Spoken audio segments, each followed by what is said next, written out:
Tinggal 3 langkah lagi. 3, 2, 1. Sophie! Ya ampun, ketahuan. Oke. Jadi, karena hari ini di sekolah aku merayu seorang teman untuk mencoba memainkan skateboardku. Tapi ayolah, bagaimana aku bisa tahu kakinya akan patah? Ups, aku sudah menelpon ayahmu dan dia mengatur pemindahan sekolahmu. Apa? Uh, apa ibu anak-anak lain terlalu lebay seperti ibuku? Ayahku sering berpergian untuk urusan bisnis, jadi biasanya cuma ada aku dan dia. Tapi pada dasarnya kami cuma berduaan saja. Semua hal yang kulakukan sepertinya membuatnya kesal. Bermain skateboard atau berpesta, bahkan bernapas kurasa. Astaga, apa dia tidak ingat bagaimana rasanya menjadi muda? Atau dia terlahir sebagai kutu buku? Lalu setiap kali terjadi sesuatu, dia selalu menelpon ayah dan mengadu padaku. Uh, ini dia. Oh, hai ayah. Sophie, semuanya sudah beres. Kamu akan pindah ke SMA Kings West minggu depan. Tapi ayah, aku tidak mau pindah sekolah. Kamu sendiri yang menyebabkannya, Bu Muda. Aku punya teman lama yang mengajar di sana. Aku sudah menyuruhnya untuk mengawasimu. Jadi, sebaiknya kamu jangan aneh-aneh. Hah? Dia pikir dia bisa membuatku takut? Terserah. Aku tidak takut pada guru yang rewel. Jadi, tibalah hari pertamaku di tempat ini. Dan guru yang teman ayah ini, Bu Janet Clark, tidak berhenti mewawancaraiku ke arahku. Dan dia terus memanggilku untuk menjawab pertanyaan bodohnya. Tidak, terima kasih. Aku perlu menghidupkan kelas yang membosankan ini.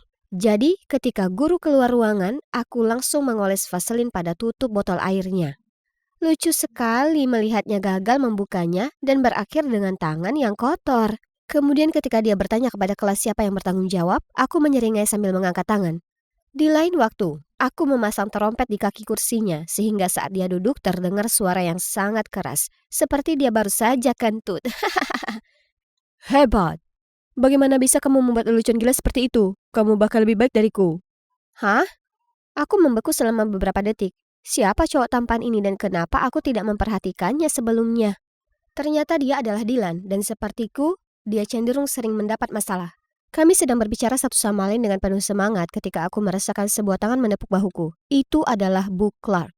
Dia membawaku ke koridor dan aku mengira dia akan memarahiku. Tapi yang mengejutkan, dia tak marah atau apapun. Malah dia bertanya apakah aku mengalami kesulitan. Aneh sekali. Keesokan paginya, aku hendak masuk ruang kelas ketika beberapa cewek populer menghentikanku. Siapa yang ingin kamu buat terkesan? Lebih baik ketahui tempatmu, pemula. Dia cuma orang biasa. Apa yang kamu pikirkan, Rebecca? Tidak mungkin Dylan menyukainya. Menjauhlah dari Dylan, kalau tidak. Permisi? Gadis angkuh ini baru saja berbuat macam-macam dengan orang yang salah. Dan begitulah akhirnya kami saling menjambak rambut sampai aku berhasil memegang pergelangan tangannya dan hendak memberinya lemparan bahu pamungkasku. Lalu Bu Clark turun tangan. Si ratu lebah dengan cepat meninggalkan tempat kejadian. Lalu Bu Clark membawaku ke halaman sekolah untuk berjalan-jalan. Dia memberitahuku bahwa gadis itu adalah Rebecca, mantan pacar Dylan. Oh, betapa menyedihkannya. Becky masih belum move on dari mantannya. Kemudian Bu Clark melanjutkan bertanya apakah aku benar-benar merasa baik. Karena menurutnya pasti ada alasan di balik perilaku memberontakku. Cuma begitu, emosiku menjadi lebih baik. Dan aku mengatakan betapa aku benci pindah sekolah. Dan satu-satunya hal baik tentang tempat baru ini adalah Dylan. Dan apa kalian bisa mempercayainya? Dia sebenarnya memberiku beberapa tip merayu untuk membuat Dylan terkesan dan juga menyuruhku mengirimnya pesan jika aku punya masalah. Mungkin aku salah mengenai Bu Clark. Dia sebenarnya cukup keren. Dan aku mulai sering berbicara dengannya. Lalu suatu hari aku tiba di rumah dan melihat pintu kamarku terbuka sedikit. Aku mengintip ke dalam dan melihat ibu di tempat tidurku. iPad di tangan, membaca buku harianku di sana. Ibu, ayolah. Apa kamu bisa memberiku privasi? Sophie, ada apa dengan acara skating menuruni bukit? Kamu mau mati? Itu bukan urusan ibu. Ibu terlalu rewel. Dia tidak mengizinkanku memakai pakaian yang kuinginkan atau bahkan menjadi fangirl terhadap idola yang kusuka. Merasa sangat kesal, aku menelpon Bu Clark untuk melampiaskan rasa frustrasi ini.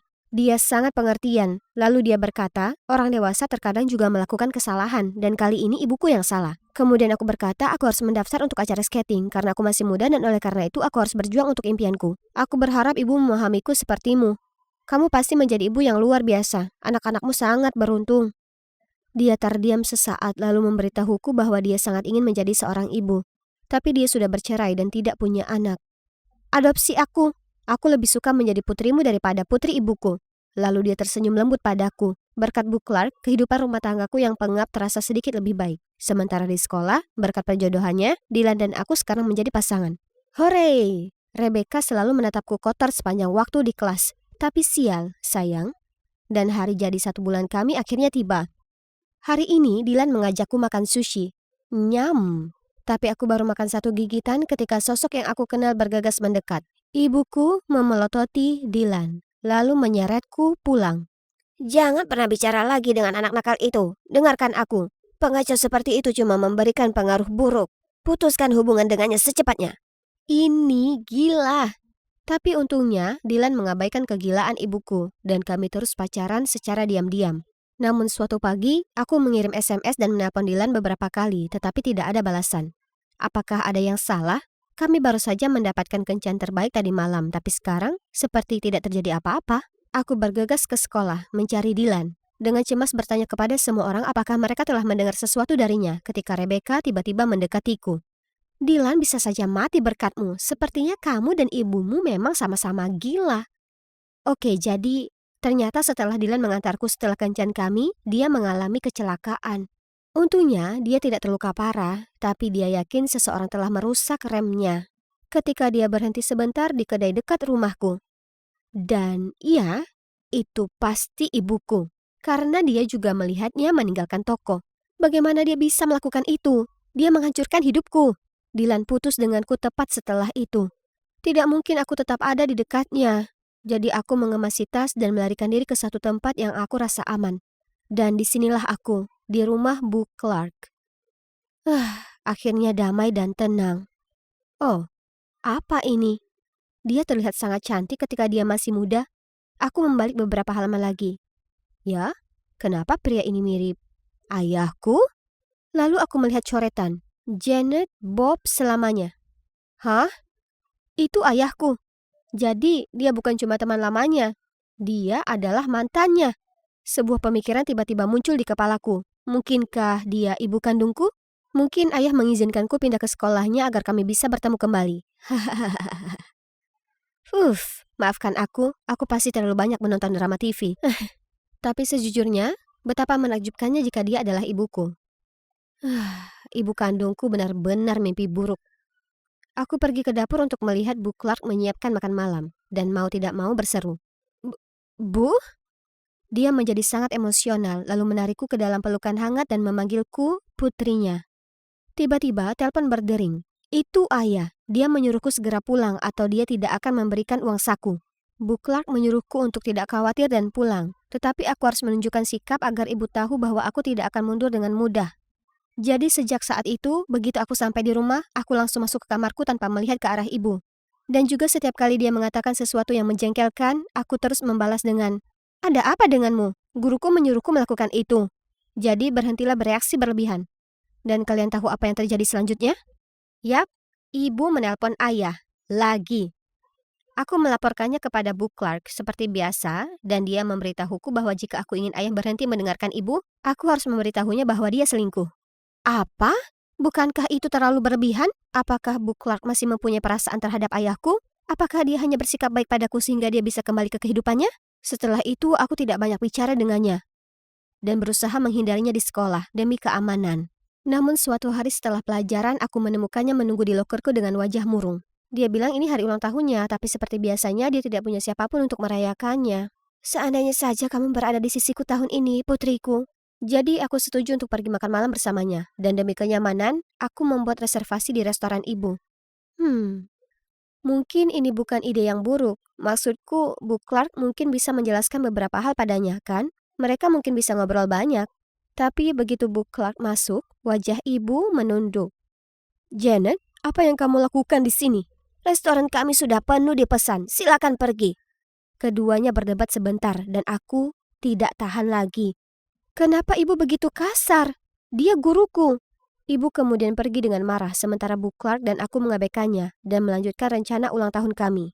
Tapi saat dia sedang makan hidang lobster panggang, tiba-tiba mukanya jadi aneh, kemudian muntah. Kami membawanya ke ruang gawat darurat dan dokter mengatakan ini disebabkan oleh air pekak, obat pemicu muntah. Siapa lagi yang harus disalahkan? Bagaimana ibuku bisa begitu kejam? Sophie, aku baik-baik saja. Aku yakin ibumu tidak bermaksud jahat. Ibu tampak geram dan bergegas menghampiri Bu Clark. Aku harus menariknya kembali dan kemudian aku mengatakan dia tidak pantas menjadi ibuku. Dia terdiam dan menangis terseduh-seduh. Tapi sudah terlambat. Aku mengumumkan aku akan pindah rumah dan tinggal bersama Bu Clark saja. Jadi aku pulang dan langsung berkemas, lalu pergi. Tapi ibu tidak berhenti mengikutiku sepanjang minggu itu. Itu sangat menjengkelkan. Jadi, Bu Clark punya ide baru. Kita harus pindah ke suatu tempat di mana ibu tidak bisa menemukan kita. Hah? Apakah itu agak terlalu mendadak? Tapi hanya dengan cara ini aku bisa menyingkirkan ibuku yang aneh.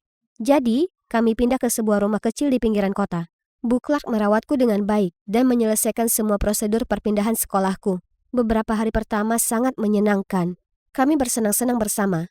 Namun, aku mulai memperhatikan hal-hal kecil yang aneh. Seperti dia memberiku pizza setiap hari. Cuma pizza dan pizza. Dia juga memaksaku memakai pakaian usang ini dan memanggilku pangsit, nama panggilan yang aneh. Awalnya aku hanya bertanya-tanya kenapa dia melakukan itu, tetapi kemudian hal itu mulai menggangguku, jadi aku memintanya untuk berhenti. Tapi yang mengejutkanku, dia mulai menangis. Sepertinya aku terjebak dengan panggilan jelek ini. Segalanya di rumah tampak tidak menyenangkan dan sekolah baru sama buruknya. Sejak hari pertama, aku kembali menjadi sasaran gadis-gadis jahat. Namun suatu hari, ketika mereka mencoba menghentikanku melewati mereka, salah satu wajah mereka tiba-tiba menjadi pucat. Hah?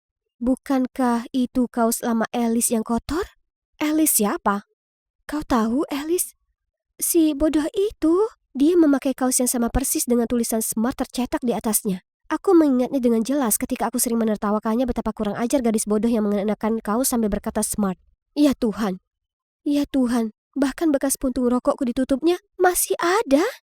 Tapi dia sudah mati. Kemudian mereka semua saling memandang dengan ketakutan dan lari. Hah? Rasa dingin merambat di punggungku. Aku tidak tahu siapa Alice ini dan aku tidak mau tahu. Satu-satunya hal yang aku tahu adalah aku harus segera keluar dari tempat ini. Jadi aku bergegas pulang untuk mengemas barang-barangku sebelum Bu Clark pulang kerja. Tapi sudah terlambat. Pangsit, kamu mau kemana? Kamu harus tinggal bersama ibu. Kemudian dia segera mengunci pintu, menyeretku masuk, dan mulai bertingkah seperti psikopat. Makanlah pangsitku, kenapa kamu begitu sedih? Ini pizza seafood, kesukaanmu. Maaf tidak membiarkanmu makan sebelumnya, tapi sekarang kamu dapat memperoleh semua yang kamu mau. Aku akan membelikan ini untukmu setiap hari. Karena panik, aku tidak tahu bagaimana cara bertahan melawan wanita gila ini ketika seseorang menendang pintu. Itu adalah Dylan, diikuti oleh orang tuaku. Sophie, ini dia anak kami. Oh, terima kasih Tuhan. Aku mendorong Janet menjauh dan langsung berlari ke arah mereka. Tapi bagaimana mereka bisa menemukanku? Aku memutuskan untuk menyelidiki kasus remku yang rusak lagi. Karena beberapa hari setelah kecelakaan itu, aku kembali ke kedai. Dan seorang kasir bertanya apakah aku dan ibuku pulang dengan selamat beberapa hari yang lalu. Dia melihat seorang wanita yang mengaku sebagai ibuku, berjuang dengan sepeda motorku. Bilang ada masalah dengan sepeda motorku. Kedengarannya terlalu mencurigakan, jadi aku meminta mereka untuk memeriksa CCTV. Dan pelakunya bukan ibumu seperti yang kita duga, tapi dia. Hah? Kenapa? Dia membantu menjodohkan kita. Kenapa dia mau menyakitimu? Entahlah. Mungkin dia mau semua orang salah paham dengan menyalahkan ibumu. Untungnya ponsel kita masih berbagi lokasi sejak kita kencan, jadi aku menemukanmu tepat waktu. Terima kasih banyak, Dylan. Ayahku dengan marah menatap Bu Clark. Janet, hubungan di antara kita sudah berakhir beberapa dekade yang lalu. Tolong tenangkan dirimu. Konyol sekali. Menurutmu siapa yang berasumsi kalau semua ini tentangmu? Pangsit adalah milikku. Dia putriku dan dia tinggal bersamaku. Ia menangis terseduh-seduh, lalu mengakui semuanya. Mulai dari merusak sepeda motor Dylan hingga memasukkan obat muntah ke dalam makanannya sendiri untuk membodohi orang. Aku sudah mencoba. Semuanya. Aku tidak percaya. Bagaimana mungkin orang yang lembut seperti dia bisa melakukan hal seperti itu? Setelah kebenaran terungkap, semuanya perlahan jadi masuk akal. Aku pulang ke rumah, tapi tetap saja pikiranku terus melayang kembali kepadanya. Dan kenapa dia melakukan itu? Sampai suatu hari, aku pulang dari sekolah dan terkejut melihat wanita itu duduk di sofa ruang tamu kami sambil minum kopi bersama ibu. Sejujurnya, aku agak takut saat melihatnya, tapi dia tidak terlihat tidak stabil seperti sebelumnya. Ternyata dia baru saja kembali dari unit psikoterapi. Dia menderita masalah kesehatan mental sejak Alice, putrinya, meninggal. Alice atau Pangsit adalah seorang remaja yang keras kepala, sama sepertiku. Dan karena ketegasan ibunya, dia pernah meninggalkan rumah dalam keadaan marah. Dan tidak pernah kembali karena dia mengalami kecelakaan mobil yang parah malam itu.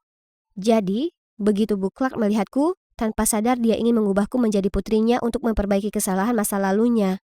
Sophie, aku benar-benar minta maaf atas rasa sakit yang aku timbulkan padamu. Aku membiarkan kesedihan menguasai diriku dan akibatnya aku menolak menerima betapa.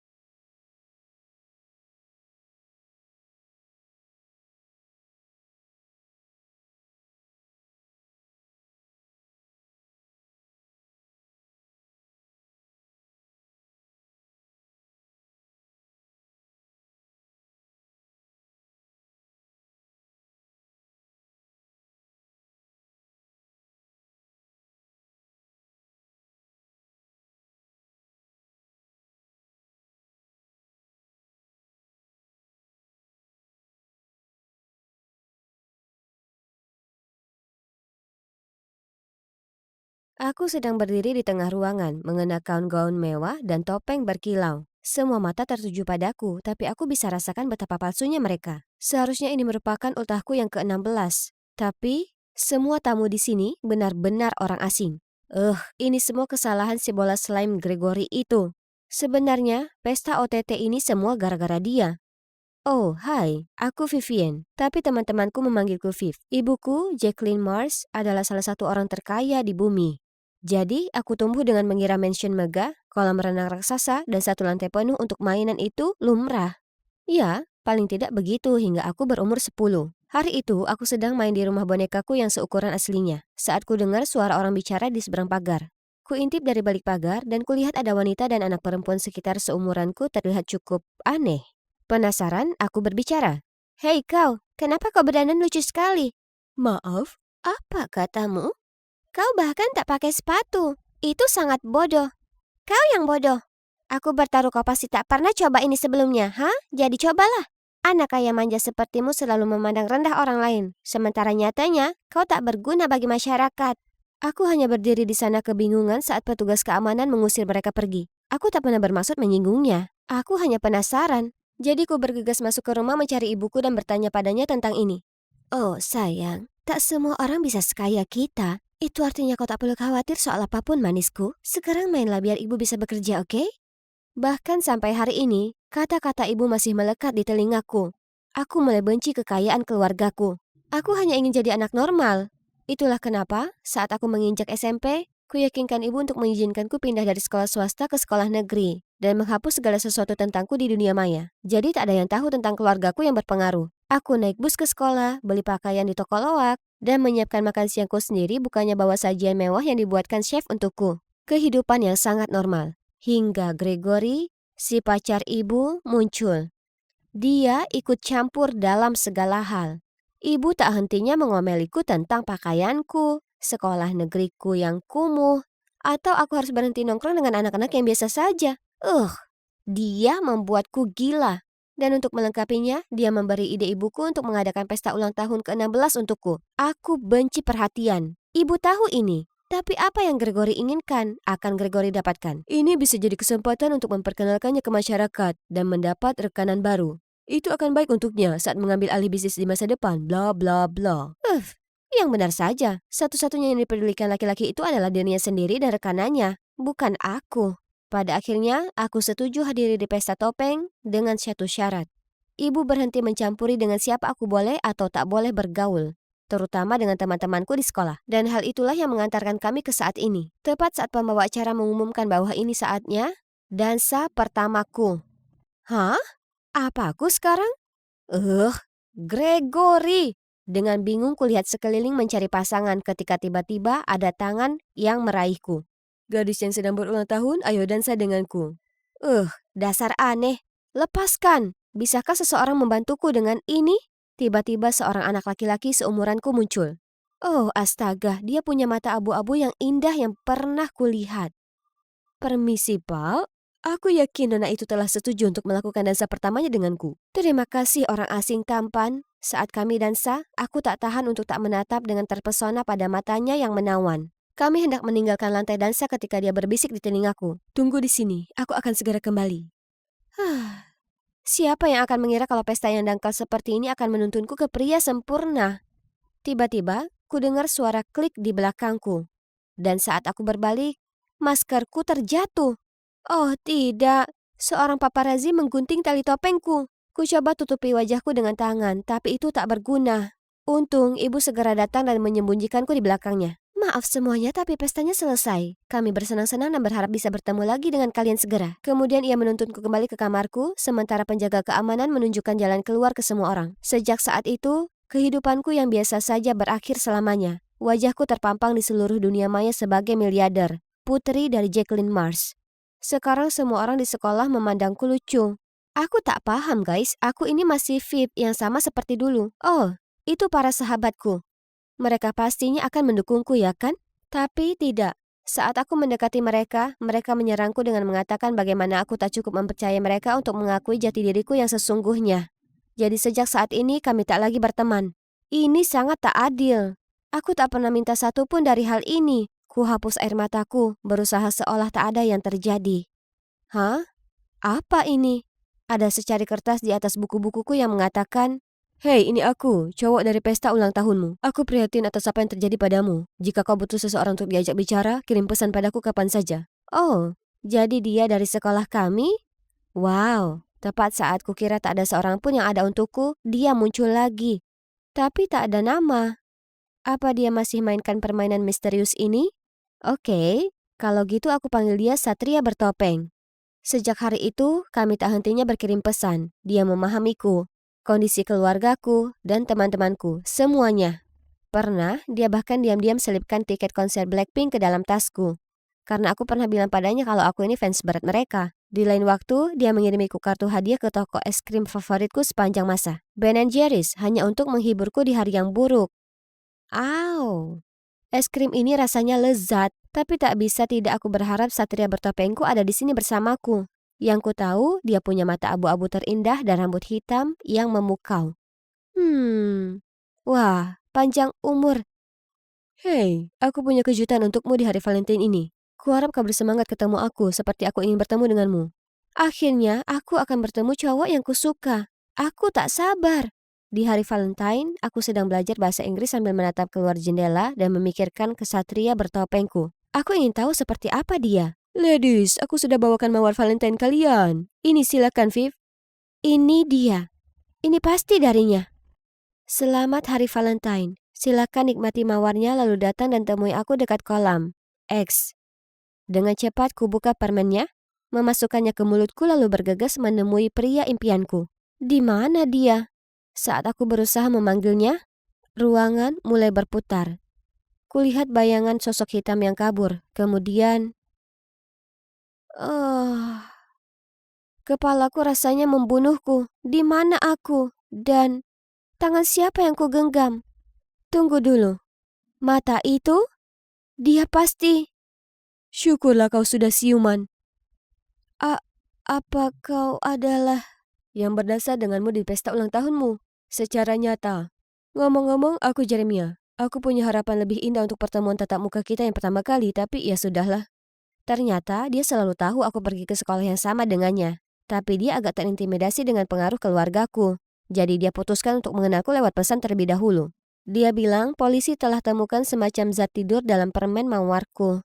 Sebelum aku bisa menanyainya lebih lanjut tentang hal ini, ibu masuk kamar dan memelukku. Setelah memastikan aku baik-baik saja, ia menoleh ke Jeremia dan berkata, "Kau selamatkan putriku. Untuk itu aku tak cukup berterima kasih. Silakan ikut kami makan malam besok." Jeremia terlihat ragu awalnya, tapi kemudian dia mengangguk setuju. Makan malam itu tak berjalan sesuai rencana, antara interogasi ibu yang terang-terangan dan tatapan Gregory yang mengancam. Aku bisa rasakan Jeremia merasa tak nyaman. Kemudian saat Jeremia bertanya di mana kamar kecil, Gregory bersikeras menunjukkannya. Saat Jeremia kembali, dia sepertinya bingung dan membuat alasan untuk pulang. Apa yang telah Gregory menyebalkan ini katakan padanya. Dengan cepat ku ikuti Jeremia dan meminta maaf, tapi dia hanya tersenyum dan menawarkan untuk menjemputku sekolah besok. Para polisi itu belum temukan biang keladinya, jadi mulai sekarang aku akan jadi pelindungmu. Baiknya. Setelahnya, aku nongkrong dengannya setiap hari. Hebat, ya kan? Hanya saja, entah kurasakan tak sama dengan saat ketika kami berkirim pesan. Dulu kami punya ikatan yang dalam. Sekarang rasanya hanya seperti dua teman yang sedang bergaul. Oh, dan belum lagi Olivia, teman masa kecil Jere yang sepertinya tak bisa meninggalkannya sendirian lebih dari 2 detik. Suatu kali, Jere dan aku berada di bioskop bersama. Tapi coba tebak, siapa yang kebetulan muncul dan duduk di sampingnya? Yap, Olivia. Parahnya, dengan tawa mereka dan saling berbagi popcorn, aku merasa seperti obat nyamuk. Aku tak mau merasakan hal ini lagi, jadi aku pulang saja ke rumah dengan taksi acak yang terparkir di luar bioskop. Tapi nasib sial, pengemudinya tak tahu jalan. Dia bahkan tak punya ponsel dan aku harus pinjamkan milikku untuk GPS. Pria itu merampasnya langsung dari tanganku. Kasarnya. Tapi tunggu, ini sudah jam 9. Kenapa dia masih mengenakan penutup mata dan bahkan memakai topeng? Saat itu, aku menyadari kalau mobil itu sudah melewati perbatasan kota. Hentikan! Mobil tiba-tiba dipenuhi asap. Dan hal terakhir yang ku tahu adalah dia memiliki mata yang sama persis seperti milik Jere. Aku terbangun mendapati diriku sendiri di ruang tua dengan sarang laba-laba. Di mana tempat ini? Dan sopir pria itu? Aku harus keluar dari sini sekarang. Tepat di saat itu, dia masuk ke ruangan dengan senyuman.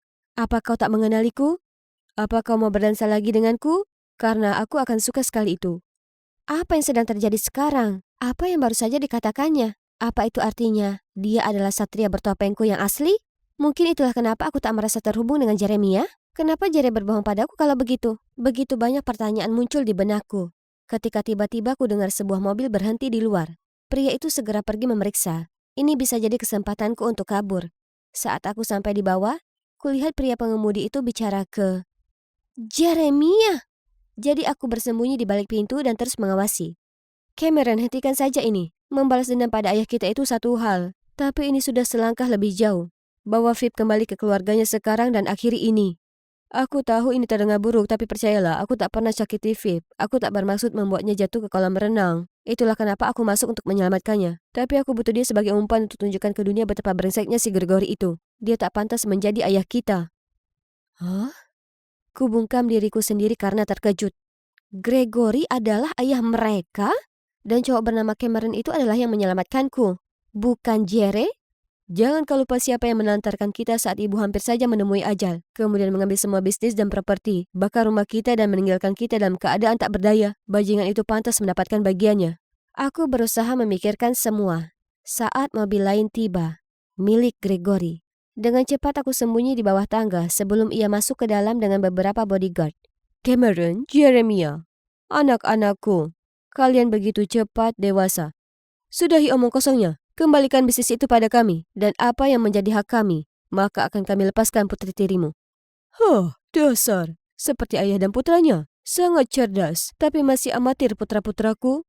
Kalian tahu, gadis itu bagiku adalah penghalang bagiku untuk dapatkan warisan.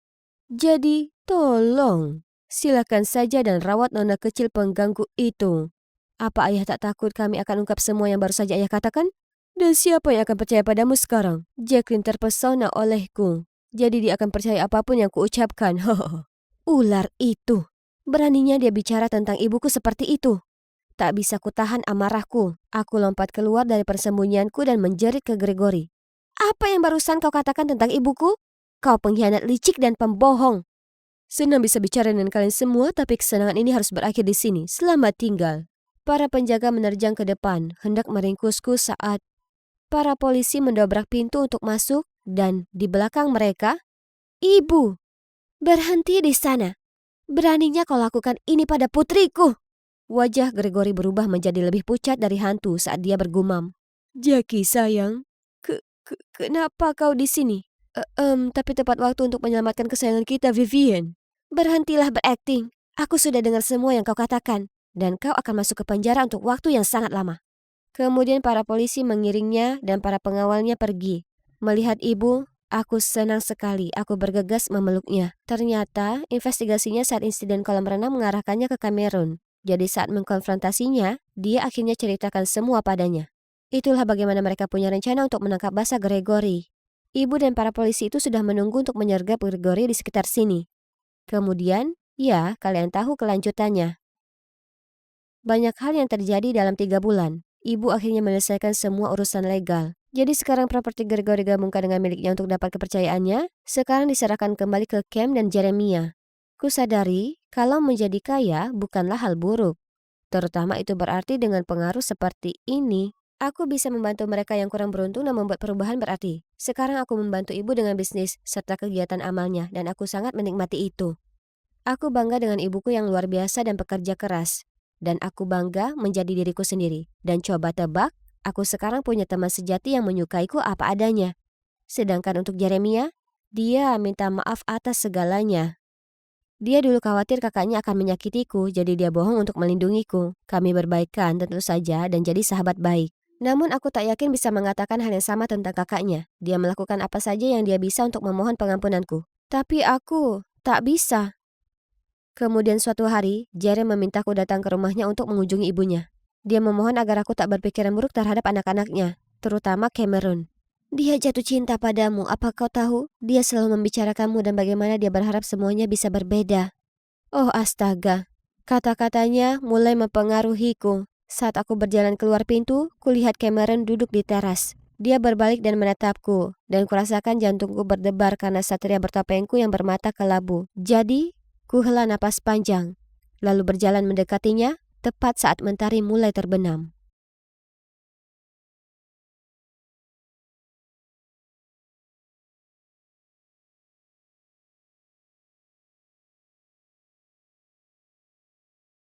Oh ya Tuhan, Rogerku, lihat dia, paras tampan dan mata menerawang itu. Tak heran setiap cewek terpesona saat melihatnya, dan tentu saja aku sebagai penggemar beratnya.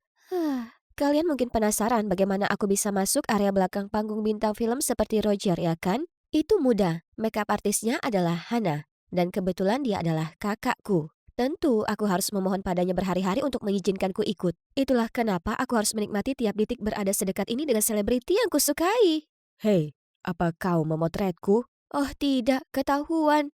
Aku gemeteran, berusaha cari alasan saat dengan mengejutkan, Roger mengangkat ponselku dan mengambil selfie. Ini cantik, lain kali bilang saja. Oh astaga, tak bisa disangkal kalau Roger ini sosok untuk dijadikan pacar. Cewek-cewek di kelas pasti akan iri begitu mereka tahu hal ini. Oh, dia ingin jus jeruk? Tak masalah Roger, sebut saja aku ini jin pribadimu. Kemudian aku bergegas berkeliling cari jus jeruk dan bergegas ke belakang panggung untuk memberikannya. Tapi terlambat, fans cewek lain sudah mendahuluiku. Sekarang ada cukup jus untuk diminumnya sepanjang tahun. Dengan sedih, aku berbalik untuk pergi, tapi tak sengaja menabrak seseorang. Ya ampun, itu Roger! Dia senyum padaku dan menatap ke gelas jus jeruk segar di tanganku. Boleh ku pinjam jus jerukmu? Ini nomorku jika kau membutuhkannya. Apa artinya ini? Apa aku, cewek biasa ini, menarik perhatian cowok terseksi di planet ini? Aduh, ini jelas bukan mimpi. Di sisa malam itu, ku coba mengarang pesan sempurna untuknya. Kenapa ini susah sekali? Paling tidak, aku rasa aku sudah mengetik dan menghapusnya paling tidak 100 kali. Oh, tidak. Barusan ku tekan tombol kirim secara tak sengaja. Sebelum bisa kuhapus pesan itu, dia sudah membalas. Itu dia. Tak ada jalan mundur sekarang. Ku coba tenangkan diriku dan mengikuti arus, yang lalu membawa kami pada obrolan berjam-jam. Dan tak lama, kami bicara setiap hari. Suatu hari, secara tiba-tiba, dia bilang dia ingin kami kencan berdua. Apa itu artinya? Hubungan kami telah meningkat ke jenjang berikutnya? Wah... Kencan pertama kami adalah di restoran sederhana dengan sedikit pelanggan. Aku sendiri menyamar sesuai yang diminta Roger, lalu menunggunya. Tapi sudah 1 jam berlalu sia-sia. Apa dia batal menemuiku? Dengan murung aku bangkit pergi saat Roger yang berkeringat dan kehabisan napas muncul. Ternyata dia susah payah lolos dari penjaga keamanannya hanya untuk datang menemuiku. Manisnya dia lakukan upaya ini untuk cewek biasa sepertiku. Tak perlu resto mewah atau hadiah mahal. Makan malam ini saja sudah yang paling romantis, karena aku dapat sosok pria sejati di sini. Jangan bangunkan aku dari mimpi ini. Lalu sebelum kami berpisah, dengan lembut dia sematkan gelang bunga daisy di pergelanganku. Kencan diam-diam itu cukup mengasyikkan ya kan sayang?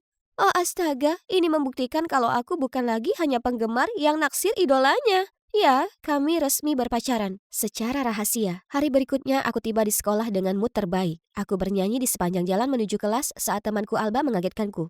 Hei, kau sudah lihat trailer film terbaru Roger? Itu keren. Aku sudah pesan tiket sneak show-nya. Itu bukan apa-apa. Aku sudah dapat tempat saat penayangan perdana film itu. Iri kan? Itulah pengaruh wakil ketua klub penggemar.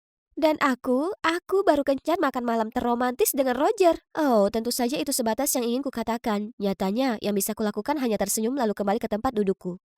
Menjaga rahasia ini sungguh membuatku gila. Tapi kurasa pacaran dengan idola ada harganya. Dan aku tak keberatan membayar seumur hidupku. Tapi oke, di atas semua rahasia itu, seperti yang kalian tahu, selebriti selalu sibuk. Tak ada waktu pribadi yang tersisa. Jadi kami harus temukan cara-cara kreatif untuk nikmati waktu sendiri. Akhirnya, Hana pergi. Coba lihat, rambut, make up, baju, semua sempurna. Sepertinya tak ada orang di sekitar, sekarang aku harus segera ke Van Roger. Hei Hana, kenapa kau masih di sini? Wah, lihat dirimu, dandan rapi ya, ada acara apa? Aku cuma lupa barang-barangku, sampai nanti. Lalu kemudian aku segera ke belakang Van Rias. Hampir saja. Untungnya aku sangat mirip kakakku dan sudah belajar beberapa kiat make up darinya. Jadi mudah saja untuk kupura-pura jadi Hana dan menyelinap ke lokasi syuting. Biar kulihat apa kau ini Harperku pujaanku. Sementara memuji samaranku yang luar biasa, Roger tiba-tiba bungkam lalu berubah menjadi sosok yang benar-benar berbeda. Perilakunya berubah. Dia mendorongku menjauh, menuang kopi ke sepatunya dan mulai memakiku. Apa yang kau lakukan? Kau tahu ini berapa harganya? Bersihkan! Apa yang baru terjadi? Kuulurkan tanganku dan bertanya apa aku membuatnya kesal, tapi ada wanita yang menepis tanganku. Jauhkan tangan kotormu itu dari putraku. Oh, itu adalah Ibu Roger, Bu Walker, pimpinan perusahaan perfilman, yang dikenal di kalangan industri sebagai wanita bosi dan selalu menyulitkan orang lain. Parahnya, suara kerumunan di luar juga makin keras.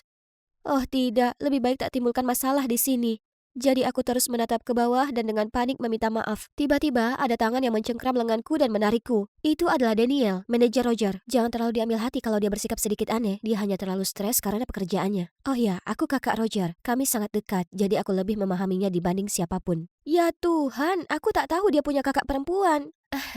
Tapi aku tahu tentangmu. Setiap kali menemuimu, matanya dipenuhi kebahagiaan. Itu cukup jelas. Kau tak perlu berkata apapun. Aku akan jaga kisah cintamu tetap rahasia. Ternyata Daniel tahu semuanya dan tak berkata apapun karena dia tahu itu akan membuat kami malu. Setelahnya, dia mengantarku pulang dan kami bertukar nomor. Roger tak begitu responsif. Jadi menyenangkan ada Daniel untuk diajak bicara karena dia sangat mendukung hubungan kami dan terus memberiku kabar dengan jadwalnya. Seminggu penuh telah berlalu sejak hari itu tanpa adanya balasan dari Roger. Tak ada, tak satupun panggilan telepon.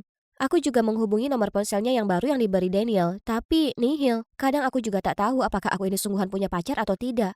Aku hanya ingin rasakan apa yang dimiliki pasangan lainnya. Stop buang-buang waktu memimpikan cowok yang jauh di luar kelasmu. Sangat tragis, terutama sekarang dia punya pacar. Dia sungguh hianati kita.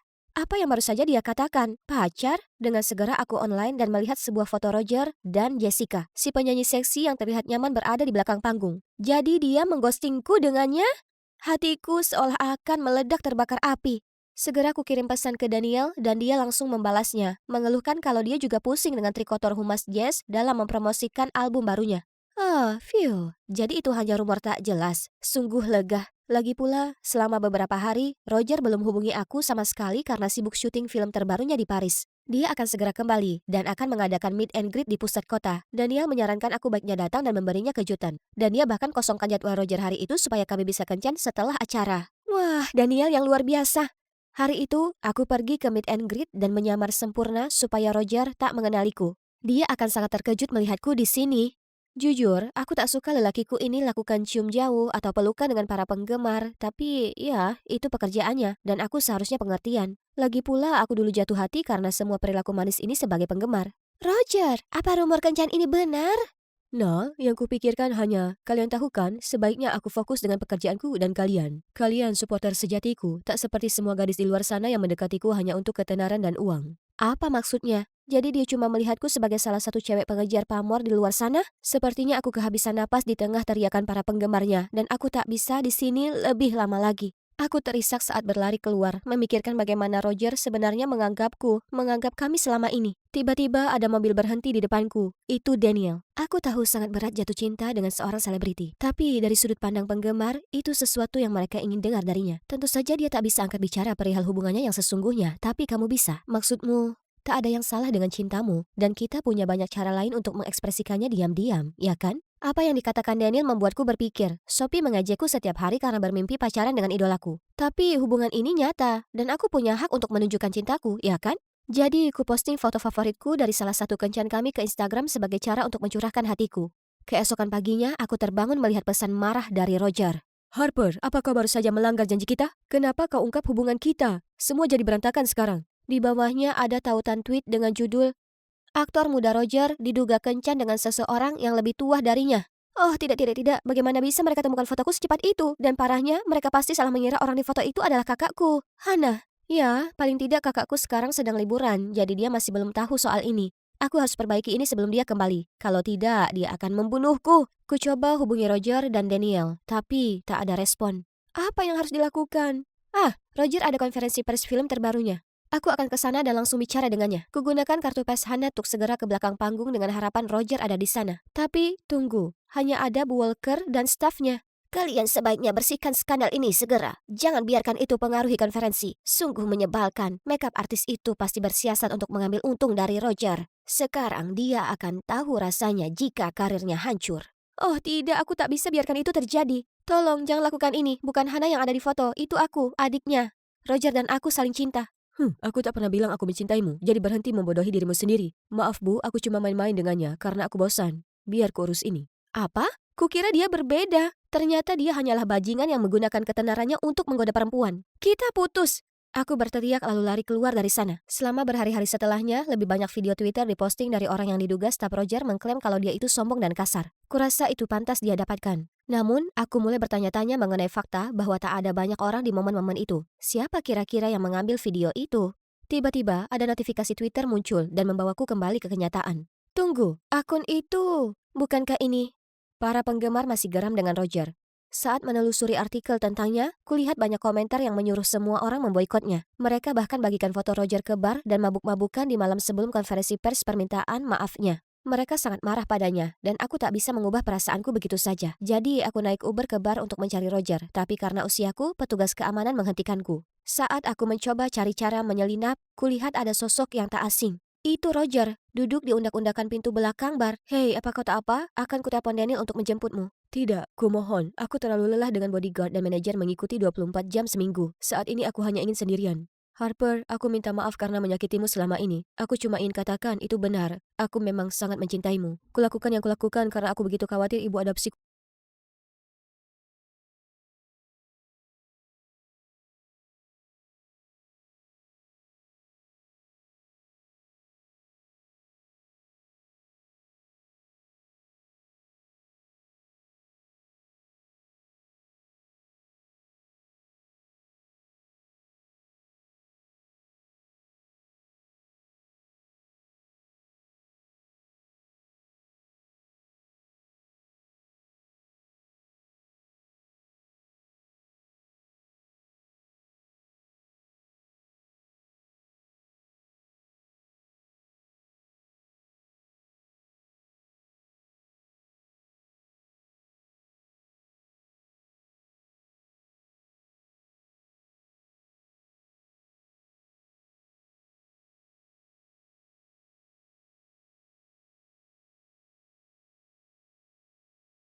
Selamat malam, selamat malam. Perpisahan adalah kesedihan manis, maka saya akan ucapkan selamat malam sampai Rio de Janeiro. Seluruh audiens tertawa terbahak-bahak. Apa yang barusan kukatakan? Panik kuperiksa lagi naskahnya. Hah? Apa aku berkata Rio de Janeiro? Aku tahu dia dalangnya. Lisa, dia pasti sudah mengacaukan naskahku. Kalian mungkin bertanya-tanya, kenapa aku tak turun dan melemparnya dengan sepatuku? Iya, itu roommate. Kalian tahu, Lisa dan aku dulunya bersahabat. Saat aku 7 tahun, keluargaku pindah ke kota ini, dan Lisa adalah tetanggaku. Dulu, Lisa selalu tampak kesepian. Karena dia tak punya saudara, ibunya sibuk kerja, dan ayahnya pergi dinas. Jadi, aku sering mampir nongkrong dengannya, dan akhirnya kami jadi sahabat baik. Kami punya banyak sekali kesamaan. Oh, dan bahkan ayahnya adalah polisi, sama seperti ayahku. Lisa tak banyak bicara tentangnya, tapi aku tahu dia merindukannya. Tapi kemudian 10 tahun pertemanan kami baru-baru ini jadi rusak, hanya karena seorang cowok. Kalian tahu, Lisa suka cowok bernama Brand di sekolah. Jadi sebagai teman yang baik, ku coba membantu. Tapi Lisa tahu kalau Brand mengirimiku pesan, dan mengira aku menggodanya di belakangnya. Ku coba jelaskan berkali-kali, tapi dia tak mau dengar. Jadi sekarang, dengan enggan aku jadi musuhnya. Trik liciknya jadi hal biasa. Dan di kesempatan ini, dia menang. Karena dia dapatkan peran sebagai Juliet, sementara aku cuma pelayan yang membosankan. Suatu hari di pementasan, setelah selesai lakukan gladi resik, Lisa tiba-tiba berjalan mendekatiku dan tersenyum. Maaf soal tadi itu. Aku terus memikirkannya dan menyadari betapa kekanak-kanakannya aku. Kemudian Lisa memberiku sebotol jus kesukaanku untuk berbaikan. Oke, itu aneh. Apa dia punya dua kepribadian yang bertolak belakang di dirinya atau apa? Ataukah dia sadar betapa hebat aku ini sebagai teman yang tak membenci trik liciknya? Oh ya, mengingat itu hari ulang tahunnya dan lainnya, dengan senang ku ambil botol jus itu dan mendoakannya semoga beruntung. Tapi, 15 menit sebelum aku tampil, aku mengalami nyeri kram terparah di perutku.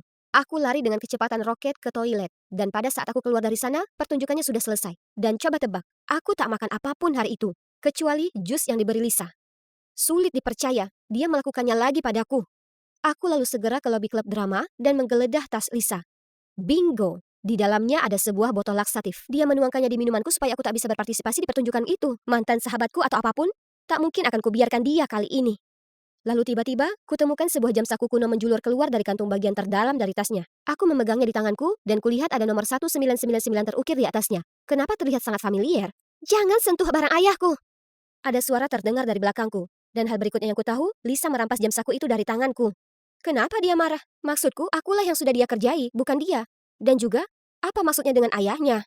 Aku masih memikirkannya saat aku sampai di rumah, dan tiba-tiba kulihat seseorang menyelinap keluar dari rumah Lisa. Bukankah itu ayah? Ayahku menengok ke sekeliling lalu meletakkan hadiah yang terbungkus cantik di depan pintunya. Itu pasti hadiah ulang tahun Lisa. Tapi kenapa ia tak serahkan langsung padanya? Saat ayahku kembali masuk, aku segera mendatanginya dan bertanya. Hei ayah, apa ayah ingat jam saku yang sangat ayah suka? Aku lama tak melihatnya. Ayah taruh di mana? Ayah terlihat kebingungan dengan pertanyaanku. Lalu dia bergumam kalau dijualnya jam itu ke pegadaian. Aku hanya mengangguk, tapi aku tahu ia itu bohong. Karena ia terlalu sayang jam itu dan tak akan menjualnya. Kenapa ayah memberinya ke Lisa, lalu bohong padaku? Apa mungkin Lisa itu anak haram ayah? Dan fakta bahwa ayah bersikeras pindah ke sini. Apa itu agar supaya ia bisa dekat dengan selingkuhan dan anaknya? Ah, Lisa sudah mencuri peranku, dan sekarang dia mau ambil ayah dariku juga. Sudah cukup bagiku. Ini waktunya aku buat dia tahu rasa. Keesokan harinya di sekolah, kupastikan Lisa sedang melihat saat aku merayu Brand, lalu melingkarkan lenganku padanya. Dia terlihat seperti akan meledak dengan amarah. Lalu kukatakan ke semua orang di kelas kalau ayah Lisa tak pergi dinas. Dan dia hanya berkata begitu karena ayahnya punya keluarga lain dan menelantarkannya saat dia masih kecil. Rumor itu pasti balik ke Lisa. Karena hal berikutnya yang kutahu, dia melabrakku saat aku keluar dari bilik toilet. Beraninya kau katakan sesuatu mengenai ayahku. Kau ini pembohong mengerikan. Kemudian kami berakhir dengan perkelahian jambak rambut. Itu sangat buruk, guru sampai harus datang dan melerai kami. Kemudian kepala sekolah memanggil orang tua kami. Untung bagi kami, ayahku dan ibu Lisa putuskan tak jadikan ini masalah besar karena hubungan kami sebagai tetangga dekat. Iya, seolah begitu. Tapi ayah masih menyuruhku minta maaf ke Lisa dan ibunya. Ayah, kenapa aku harus minta maaf? Dia tak minta maaf padaku karena menuang laksatif ke minumanku? Kau bersalah karena menyebarkan rumor tak benar tentangnya. Tapi obat laksatif itu soal apa? Kukira kalian berdua berteman. Sejak kapan kalian jadi saling benci begini? Aku tak bohong, itu kenyataan. Apa ayah membela Lisa dariku karena ayah merasa bersalah karena dia adalah putri rahasiamu? Kristi, apa yang baru saja kau katakan? Kujelaskan bagaimana aku tahu soal jam saku dan karena itu aku tahu rahasianya. Ayah terdiam lama sekali, kemudian menghela napas dan berkata, sebenarnya, ayah Lisa adalah kolega ayah. Dia pria baik yang bekerja keras dalam pekerjaannya. Kami dapat kasus sulit yang melibatkan geng kriminal terkenal dan sayangnya, ayah Lisa meninggal saat bertugas. Di saat terakhirnya, dia memberiku jam sakunya sebagai kenang-kenangan dan memintaku menjaga putrinya yang berusia 4 tahun, Lisa. Aku dan ibunya tak tega mematahkan hati gadis kecil itu. Jadi kami katakan padanya ayahnya jauh dari rumah untuk dinas dan akan kembali saat dia 18 tahun. Sedangkan aku pura-pura jadi ayahnya dan terkadang mengirim hadiah dan surat untuknya. Saat kau dan Lisa berumur 7, kuputuskan untuk pindah ke sini agar lebih mudah merawatnya. Dan seperti yang kau tahu, ku beri dia jam saku itu, kenangan terakhir ayahnya. Tapi, kenapa ayah berbohong padanya seperti itu? Lisa terlalu kecil saat itu untuk menerima kenyataan yang begitu menyakitkan. Aku dan ibunya juga tak punya banyak pilihan. Kuharap dia terbiasa dengan itu dan berhenti menunggu ayahnya, tapi itu benar, kami tak mengira semua akan jadi seperti ini. Di hari ulang tahunnya yang lalu, aku terus berperan jadi ayahnya dan meninggalkan hadiah di pintu dengan permintaan maaf. Tak bisa pulang karena jadwal yang sibuk. Tapi kami tahu kami tak bisa terus menyimpan ini darinya. Sungguh menyakitkan melihatnya rindu ayahnya terus-menerus. Jadi, ternyata semua spekulasiku itu salah. Tak hanya itu, aku juga menyebarkan rumor palsu dan melukai temanku. Ya Tuhan, apa yang sudah kulakukan? Bagaimana aku bisa meluruskan ini? Malam itu, kukirim pesan panjang meminta maaf. Tapi dia tak membalas. Jadi keesokan paginya, aku menunggunya di pintu untuk berangkat sekolah sama-sama. Tapi dia hanya berjalan melewatiku. Melihat wajahnya yang putus asa, hatiku penuh dengan penyesalan. Aku baru saja masuk ke gerbang sekolah saat seseorang menepuk pundakku. Mau lihat pertunjukan drama denganku malam ini? Brand memegang 2 tiket teater. Oh, itu tiket The Curious Incident of the Dog in the Night Time. Aku sangat ingin menontonnya. Dulu saat aku dan Lisa masih berteman, kami sering membahas akan melihatnya. Tunggu. Lisa, itu benar. Jadi, aku bohong ke Brand kalau aku sibuk dan menyuruhnya untuk mengajak Lisa pergi dengannya saja. Lisa terlihat sangat senang Brand sudah mengajaknya keluar. Kini hati nuraniku sudah jernih. Lisa dan Brand akan sadar kalau mereka saling suka dan akhirnya bisa bersatu dengan baik. Lalu dia akan memaafkanku, ya kan? Lagi pula, aku sedang mengerjakan esai. Jadi aku pergi ke kedai kopi dan belajar di sana hingga larut malam. Tapi saat aku sampai rumah, aku jalan melewati pintu mendengar perabot-perabot pecah dan suara orang tuaku bertengkar. Jadi kau sudah membohongiku dan Kristi selama bertahun-tahun? Bagaimana bisa kau punya anak rahasia seumuran dengan putrimu? Apa kau tak malu pada dirimu sendiri? Ada apa? Apa ibu tahu tentang Lisa? Aku segera berlari menghentikannya. Ibu, ini tak seperti yang ibu kira. Aku awalnya juga berpikir begitu, tapi ibu harus dengar ayah. Kebohongan itu mungkin membodohimu, tapi itu tak bisa membodohiku. Lisa itu anak haramnya. Gadis malang itu datang.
Ibu, kemari dan lihat apa yang Agnes perbuat ke bajuku. Oh tidak, sekarang bagaimana?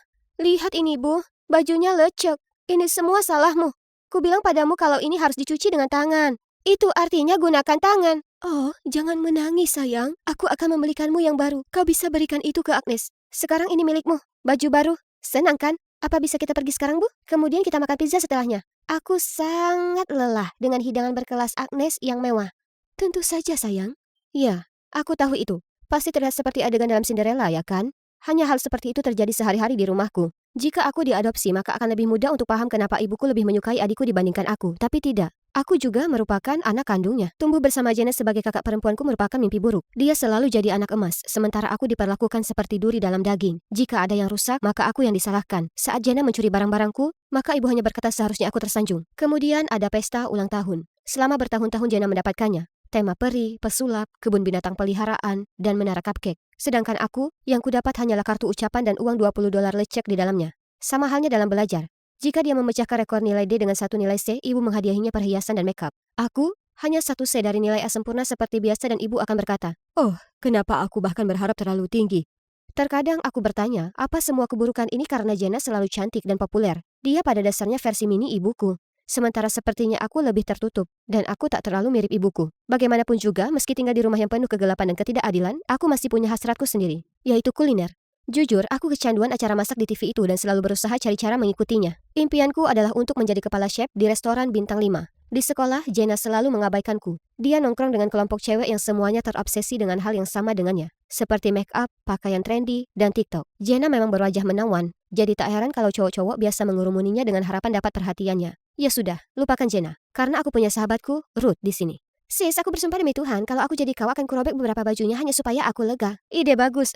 Kukatakan itu sembari memainkan nampan makananku seperti biasa. Itu terlihat sangat enak, begitu menggugah selera. Tertegun aku mendongak ke atas mendapati sepasang mata mempesona balik menatapku.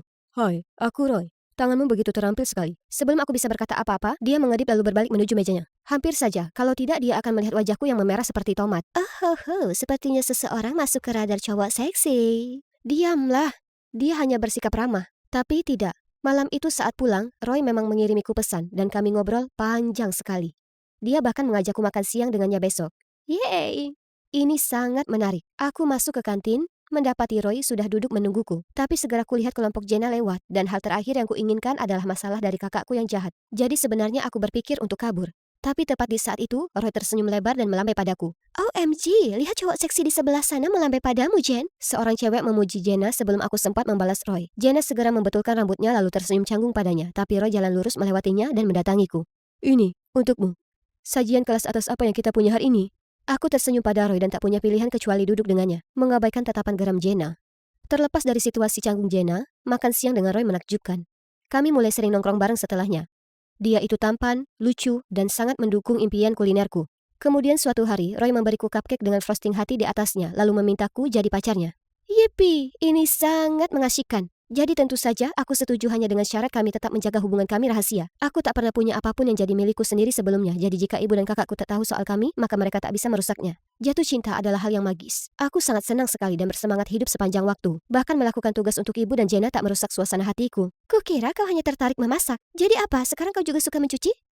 Jangan bilang padaku kau ingin jadi perancang busana nanti. Aku mengacuhkannya dan melanjutkan yang sedang kukerjakan. Sebenarnya, kuacuhkan semua ejekan cemooh ibu dan Jenna. Kenyataannya aku terlalu senang untuk membuat mereka bisa menggangguku lagi. Ulang tahun Jenna ke-17 segera tiba. Dan kali ini dia bersikeras mengadakannya di resto keren di kota. Semua kerabat kami dan teman-temannya diundang, tapi aku putuskan untuk tak pergi. Toh tak ada yang inginkan aku berada di sana, jadi menurutku itu tak masalah. Tapi yang mengejutkanku, di hari pesta itu, Jenna mengetuk pintu kamar dan memohon agar aku datang.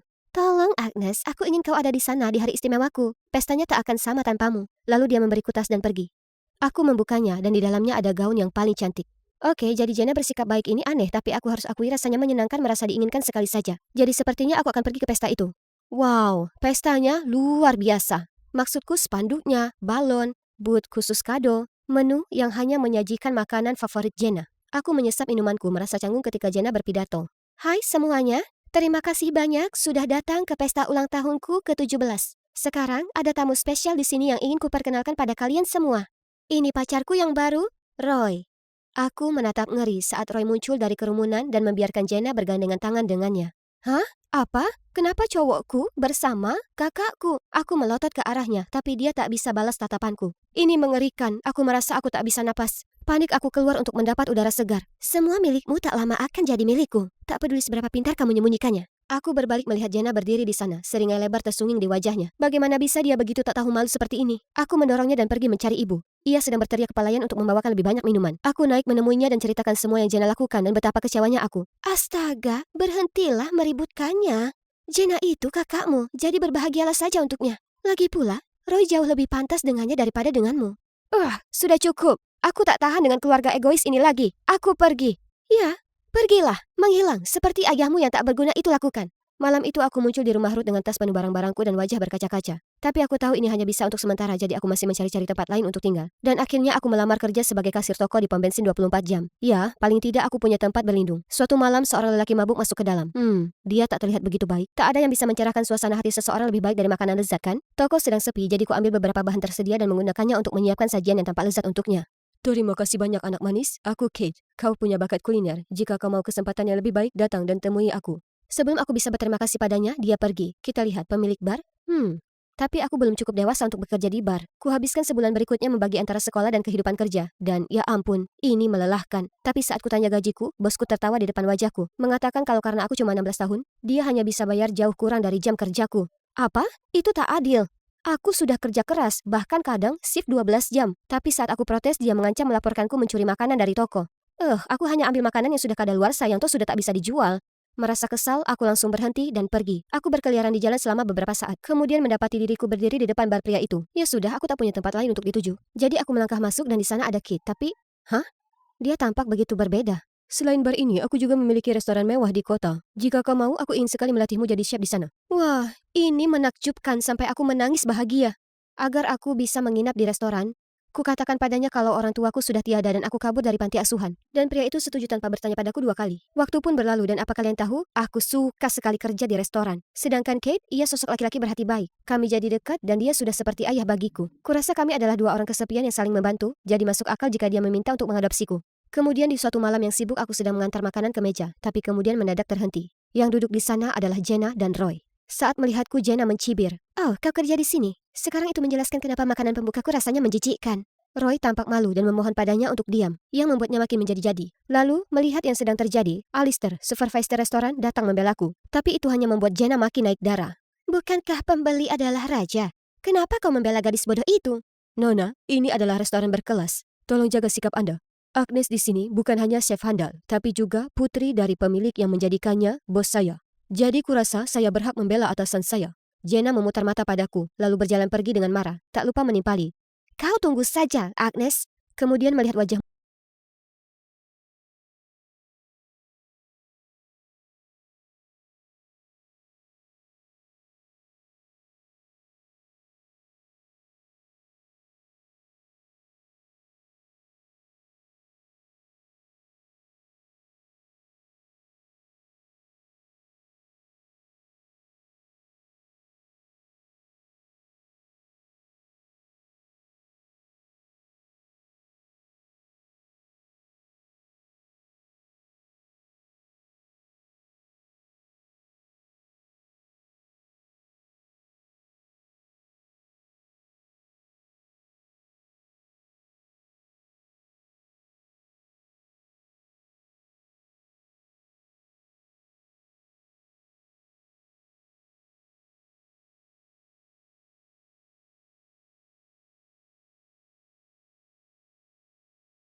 Aku masih menunggu hari di mana ibuku berkata, "Ini tak nyata, kita miliarder. Ini hanya supaya kau rendah hati." Tapi aku tahu itu tak akan terjadi. Dan aku tetaplah sederhana. Tapi maksudnya berlatar belakang sederhana.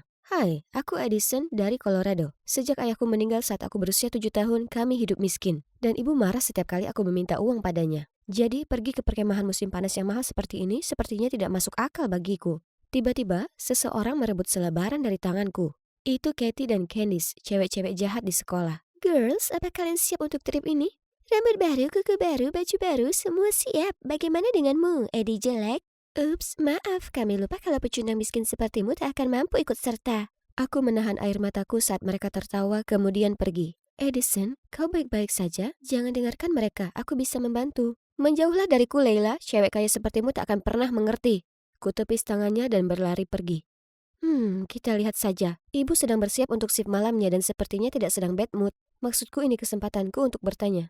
Ibu, aku perlu uang untuk camp sekolah. Ini kesempatan terakhir untuk... Kita hampir tak mampu bayar uang sewa bulan ini. Apa kau tahu itu? Carilah cara untuk menghasilkan uang sendiri daripada terus meminta padaku. Di usiamu sekarang kau masih saja tak pengertian. Tak pengertian? Apa ibu pernah mengerti aku? Aku benci betapa miskinnya keluarga kita ini. Dan lebih dari apapun, aku benci ibu. Aku langsung lari ke kamarku, mengemasi tas, dan segera meninggalkan rumah. Ini sudah jam 2 dini hari. Dan badai salju ini makin memburuk. Kuacuhkan puluhan panggilan dari ibuku. Tak mungkin aku kembali ke rumah itu. Sampai kapanpun. Rasanya membeku. Ku cari-cari dalam tas ranselku sarung tanganku saat, Alice in Wonderland, buku kesukaanku. Momen terindah di hidupku tiba-tiba datang kembali padaku. Saat ayah membacakan dongeng sebelum tidur setiap malam, aku tak pernah lupa matanya yang lembut dan suaranya yang hangat. Saat ku balik halaman dengan harapan bisa mengalihkan perhatianku dari badai ini, ponselku memberitahukan panggilan lain dari ibu. Aku harus memberitahunya untuk tak menggangguku lagi. Tunggu dulu, rumah sakit? Ibuku mengalami kecelakaan kerja? Segera ku kayu sepedaku menuju ke sana, tapi badai yang menderu melemparkan tumpukan salju ke arahku. Aku tak bisa melihat apapun. Apakah ini sudah pagi? Kebalikan dari badai salju kemarin, semuanya tampak segar seolah sekarang musim semi. Tapi di mana aku? Tiba-tiba sebuah biji pohon ek raksasa terjatuh dan pecah jadi dua, yang di dalamnya terdapat selembar kertas. Selamat datang ke Wonderland. Apa aku sedang bermimpi? Bangunlah Edison, ibu membutuhkanmu. Berhenti membuang waktu melamun seperti ini. Tak lama kemudian terdengar jeritan melengking. Penyusup, tahan dia! Tiba-tiba, dua lelaki asing berseragam mencengkram lenganku, memaksaku menuju lengkungan mawar kecil dan menyuruhku melewatinya. Aku melihat sekeliling dengan perasaan takjub. Aku berada di rumah kaca besar dan seorang pria berpakaian mewah sedang menungguku. Halo, aku Edward, Raja Wonderland. Selamat datang di kerajaanku. Ayah? Apa itu ayah? Ia nampak sangat mirip dengan ayahku. Aku hampir saja berseru. Ia menyambutku hangat dengan meja berisi hidangan mewah. Aku belum makan sejak kemarin malam, jadi aku tak bisa menahan diri untuk langsung melahapnya. Hanya ketika jam berdentang, aku teringat akan kenyataan. Ibu, aku harus menemuinya. Aku segera bertanya jalan keluar ke Raja Edward. Negeri ini indah, tapi ada monster yang menguasai gerbangnya. Aku tak tahu bagaimana kau bisa sampai sini, tapi jika kau ingin pergi, kau harus membawakan monster itu 3 benda yang berharga. 3 benda? Tanyaku. Ya, mari kita lihat apa ini. Kemudian Sir Edward mendekati pintu kaca dan berbicara dengan keras. Cermin-cermin di dinding. Siapakah yang paling tampan di antara semua? Yang mulia, Anda adalah yang paling tampan, yang paling elegan. Kami berharap bisa sesempurna dirimu. Ya, if I was you, I wanna be me too. Sekarang beritahu aku, supaya Edison bisa meninggalkan tempat ini, benda apa yang diperlukan? Untuk kabur dari negeri ini, dia harus mendapatkan sehelai rambut Rapunzel yang indah, shawl dari si tudung merah, dan lampu ajaib Aladin. Selesaikan misi ini sebelum jam menunjukkan tengah malam atau terjebak di dunia ini selamanya. Apa? Apa kau serius? Di mana aku bisa temukan benda-benda itu? Jangan khawatir, aku akan mengutus Arthur, pengawal terdekatku untuk menemanimu. Saat itulah seorang pria tinggi tampan kira-kira seusiaku muncul. Hai gadis kecil, tak ada waktu lagi, kita harus pergi sekarang. Kemudian dia memberikan pakaian dan menyuruhku untuk berganti. Setelahnya kami melewati gerbang yang sama seperti sebelumnya. Hanya saja kali ini tak lagi menuju Taman Mawar Merah, melainkan ke saluran pembuangan bawah tanah. Apa yang kita lakukan di bawah sini? Ini bau. Arthur tak berkata apa-apa dan dengan cepat menemukan tangga menuju ke atas. Aku segera mengikutinya dan ada jalanan yang ramai di depanku. Kuperhatikan semua orang sedang melihat sesuatu. Itu rambut pirang panjang terjuntai dari geria tawang pencakar langit. Hah? Rapunzel? Tinggal di gedung Empire State? Konyol! Kami segera berjalan menuju ke sana tapi tempatnya dijaga dengan sangat ketat. Bagaimana kita bisa masuk? Itulah kenapa ku bilang pakai ini. Jadi dengan mudah kami berbaur dengan pembantu dan pelayan memasuki gedung. Wah, aku tak pernah menginjakan kaki di rumah semewah ini. Siapa kau? Tertegun aku menoleh ke belakang dan melihat Rapunzel dalam dongeng Grimm, berdiri tepat di depanku. Tapi tunggu, kenapa gadis ini tampak tak asing? Leila, apa ini kau? Oh astaga, aku tahu kau kaya, tapi aku tak menyangka kau tinggal di rumah seindah ini. Kau mengenalku? Dengan bersemangat kutunjukkan padanya foto sekelas kami. Leila tampaknya sangat tertarik dengan foto itu, tapi dia tak bisa mengingat apapun dan memintaku lebih banyak cerita tentang sekolah. Saat aku bercerita tentang teman-teman kami padanya, Arthur berbisik. Kau perlu melanjutkan tugas sekarang. Oh, ini sudah 2 jam. Dengan berhati-hati aku memilih kata untuk meminta sehelai rambutnya, dan tentu dia mengiyakan. Tapi saat kami akan pergi, dia berpegang erat padaku. Kumohon tinggallah bersamaku, pakaian, sepatu, apapun yang kau inginkan bisa kuberikan padamu. Yang ini juga, semua barang-barang mewah ini akan jadi milikku? Ya, tentu saja. Sadarlah, apakah sudah lupa apa tujuan kita ke sini? Apa kau menyerah tak bertemu dengan ibumu lagi karena hal ini? Aku minta maaf Leila, tapi aku sungguh harus pergi. Ibuku sedang dalam bahaya. Kalau begitu kumohon ajak aku bersamamu. Aku tak bisa lagi berada dalam rumah mengerikan ini lagi. Ayolah, kau punya segalanya yang ada di bumi ini. Ini seperti surga. Tidak, ini adalah neraka. Semua benda ini tak berarti. Yang kuinginkan adalah kebebasan, sekolah, teman-teman, dan bisa melakukan apa yang kuinginkan. Ternyata setelah orang tuanya bercerai, ayahnya lakukan apa saja untuk menangkan hak asuh dan menahannya di sini hanya untuk menghasilkan uang dari rambut pirangnya yang indah. Aku rindu ibu. Aku lebih suka tinggal di rumah kecil yang kumuh daripada tempat yang dingin dan mentereng ini. Aku tak bisa meninggalkannya di sini. Tiba-tiba aku ingat bagaimana Eugene menyelamatkan Rapunzel di film. Jadi setelah mendapat persetujuan Leila, aku memotong pendek rambutnya dan kami bertiga kabur dari geria tawang ini. Kami mengantar Leila ke sekolah di mana ibunya sudah menunggu. Hal paling sederhana seperti kebebasan, teman, atau seseorang yang sungguh peduli pada kita jauh lebih berharga daripada benda-benda material yang semu. Sayangnya, aku selalu mendambakan yang tak kupunya dan memandang remeh apa yang kumiliki. Ayo, kenapa kau masih saja berdiri di sini? Hah? Kita harus masuk kelas juga? Tak ada waktu untuk ini. Kita harus mencari si tudung merah. Tanpa sepatah kata, Arthur menyeretku pergi begitu saja. Hingga akhirnya berhenti di depan seorang gadis yang mengenakan shawl di kepalanya. Ini dia, orang yang kau butuhkan. Aku melambai ke arahnya, tapi dengan dingin dia hanya mendongak dan bertanya. Apa maumu? Hah? Si tudung merah tak lain adalah si Katie? Aku akan langsung saja. Aku butuh shawl merahmu. Apa kau bisa? Permisi? Ini Gucci. Kau tahu berapa harganya? Ini bahkan edisi terbatas. Lihatlah dirimu, kau mungkin bahkan tak punya sepeser pun atas namamu. Ya, itu benar, tapi aku sangat memerlukan shawl ini. Aku akan lakukan apa saja yang kau mau. Baiklah, kuharap kau tak menyesal mengatakan itu. Tepat setelahnya, sebuah mobil mewah datang menjemput kami. Kami berhenti di perkebunan apel, yang mana tak asing bagiku karena itu tempat ibuku bekerja. Nah, aku ingin memanggang pai apel untuk ibuku, jadi ambilkan aku sekotak apel. Ingat, kau harus melakukannya sendiri. Temanmu di luar. Ibuku bahkan bisa memetik rata-rata 12 kotak sehari. Jadi, satu kotak mudah saja. Tapi, siapa yang mengira satu kotak itu sebenarnya adalah sebuah wadah berisi hampir 500 kilo apel? Apa dia ingin memanggang untuk seluruh kota? Oh, aku kelelahan. Siapa di dunia ini yang bisa memetik apel di bawah panas terik seperti ini selama berjam-jam? Kepalaku mulai berputar-putar. Hilang keseimbangan, aku terjatuh dari tangga. Untungnya, Arthur menangkapku tepat waktu. Tetap saja ibumu melakukan ini setiap hari. Bisa kau bayangkan betapa kerasnya dia bekerja untuk menghasilkan uang demi keluarga? Mungkin itulah kenapa ibuku selalu letih dan emosian. Tiba-tiba aku sangat merindukannya. Aku akhirnya memanen cukup banyak apel dan membawanya untuk ditukar dengan shawl itu. Tapi Katie masih menyuruhku untuk memilih 10 apel yang sempurna. Tak peduli yang mana yang kupilih, dia mengerutkan kening tanda tak puas. Apel ini tak bagus. Yang ini juga. Ada goresan 2 cm. Kau berlebihan, ini semua sama.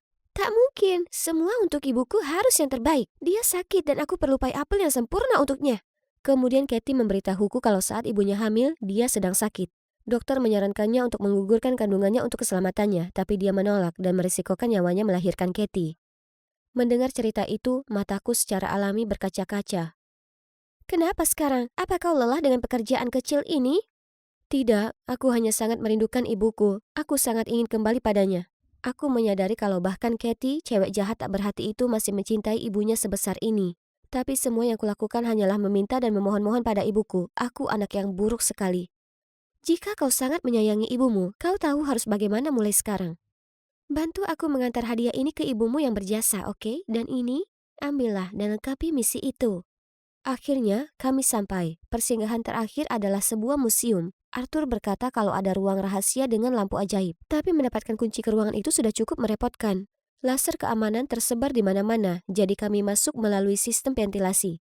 Arthur mengikatkan tali melingkari pinggangku lalu perlahan-lahan menurunkanku ke tempat kunci itu. Sedikit lagi dan ku dapatkan. Tapi segera saat ku sentuh kunci itu, setetes keringatku jatuh menyebabkan alarm menyala.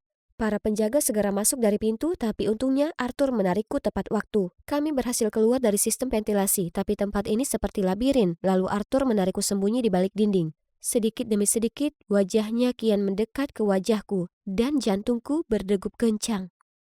Tiba-tiba, seluruh dinding di belakangku bergerak. Ternyata ada tangga rahasia menuju ke ruang bawah tanah dan tak butuh waktu lama bagi kami untuk temukan ruangan itu. Hah? Di mana lampu ajaib itu? Arthur mendekati satu-satunya benda di ruangan itu, sebuah proyektor.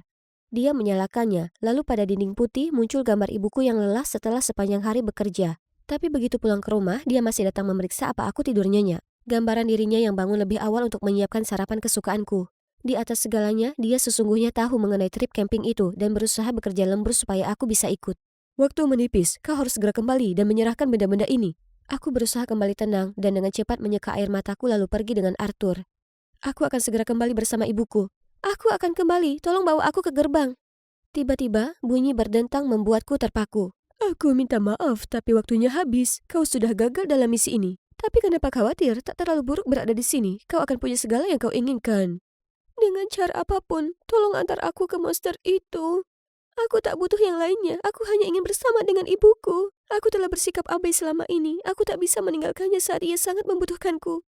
Sebenarnya tak ada monster di sini. Itu keserakahan, keegoisan, dan sikap tak bersyukur yang ada di dalam diri kita masing-masing. Tapi aku bisa tahu kau sudah mengalahkan monstermu dan memetik pelajaran. Jadi, kau bisa menuju ke ibumu sekarang. Hah? Semuanya menjadi sangat terang. Di mana aku? Sayang, kau bangun. Syukurlah. Seseorang meremas tanganku.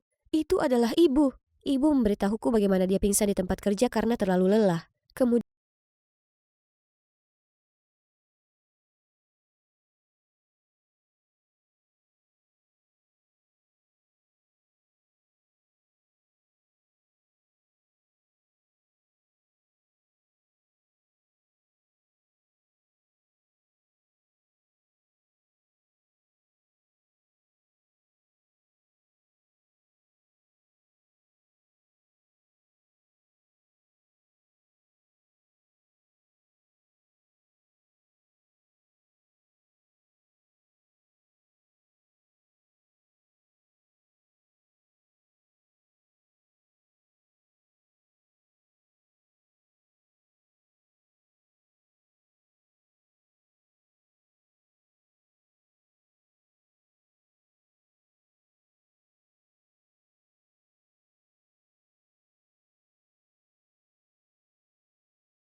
langit biru, awan putih, pasir keemasan. Hari yang sempurna untuk berjemur di pantai Hawaii yang mewah dilayani oleh Kirby, musuh bebuyutanku. Bocah nakal yang selalu menggodaku tentang pakaian lama dan rambutku yang berantakan. Yang tidak dia tahu kalau aku diam-diam seorang jutawan. Kembali ke dunia nyata, Clarin, berkhayal sepanjang hari tak akan membuatmu kenyang. Selesaikan tugasmu dan pulanglah. Ya Mary, siapa yang tidak mau jadi kaya? Sayangnya sebagian dari kita hanya bisa memimpikannya. Kalau kamu mau jadi Cinderella, carilah seorang pangeran. Bukan Danny, dia sama miskinnya dengan kita. Jangan meremehkan Danny-ku. Aku jatuh cinta padanya karena suatu alasan. Hanya saja sepertinya dia belum sadar kalau kami ditakdirkan untuk satu sama lain. Tapi Mary benar, makan malamku tidak akan matang dengan sendirinya. Mari kita lihat apa yang bisa kita beli malam ini. Ayahku meninggalkan kami saat aku berusia 4 tahun dan sejak saat itu ibu bekerja keras untuk menafkahi kami. Jadi aku juga harus bekerja untuk menabung demi cita-citaku masuk sekolah hukum. Tiba-tiba, bahan makanan mulai berjatuhan di atas kepalaku. Botol-botol terjatuh dari rak dan pecah berkeping-keping di dekat kakiku. Ah, apa ini gempa bumi?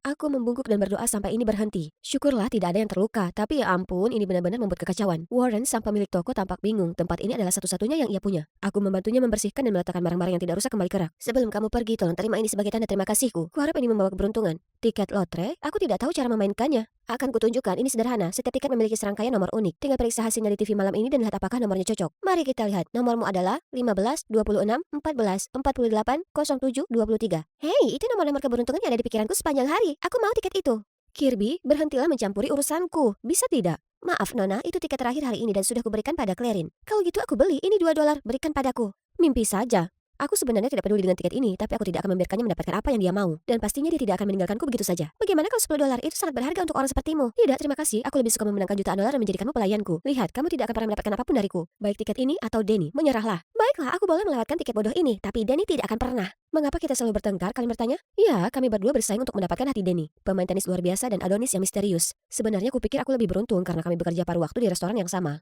Tapi tidak, Danny benar-benar orang yang dingin. Aku sudah mencoba berkali-kali, tapi setiap kali dia hanya memberi ucapan terima kasih tanpa perasaan dan itu saja.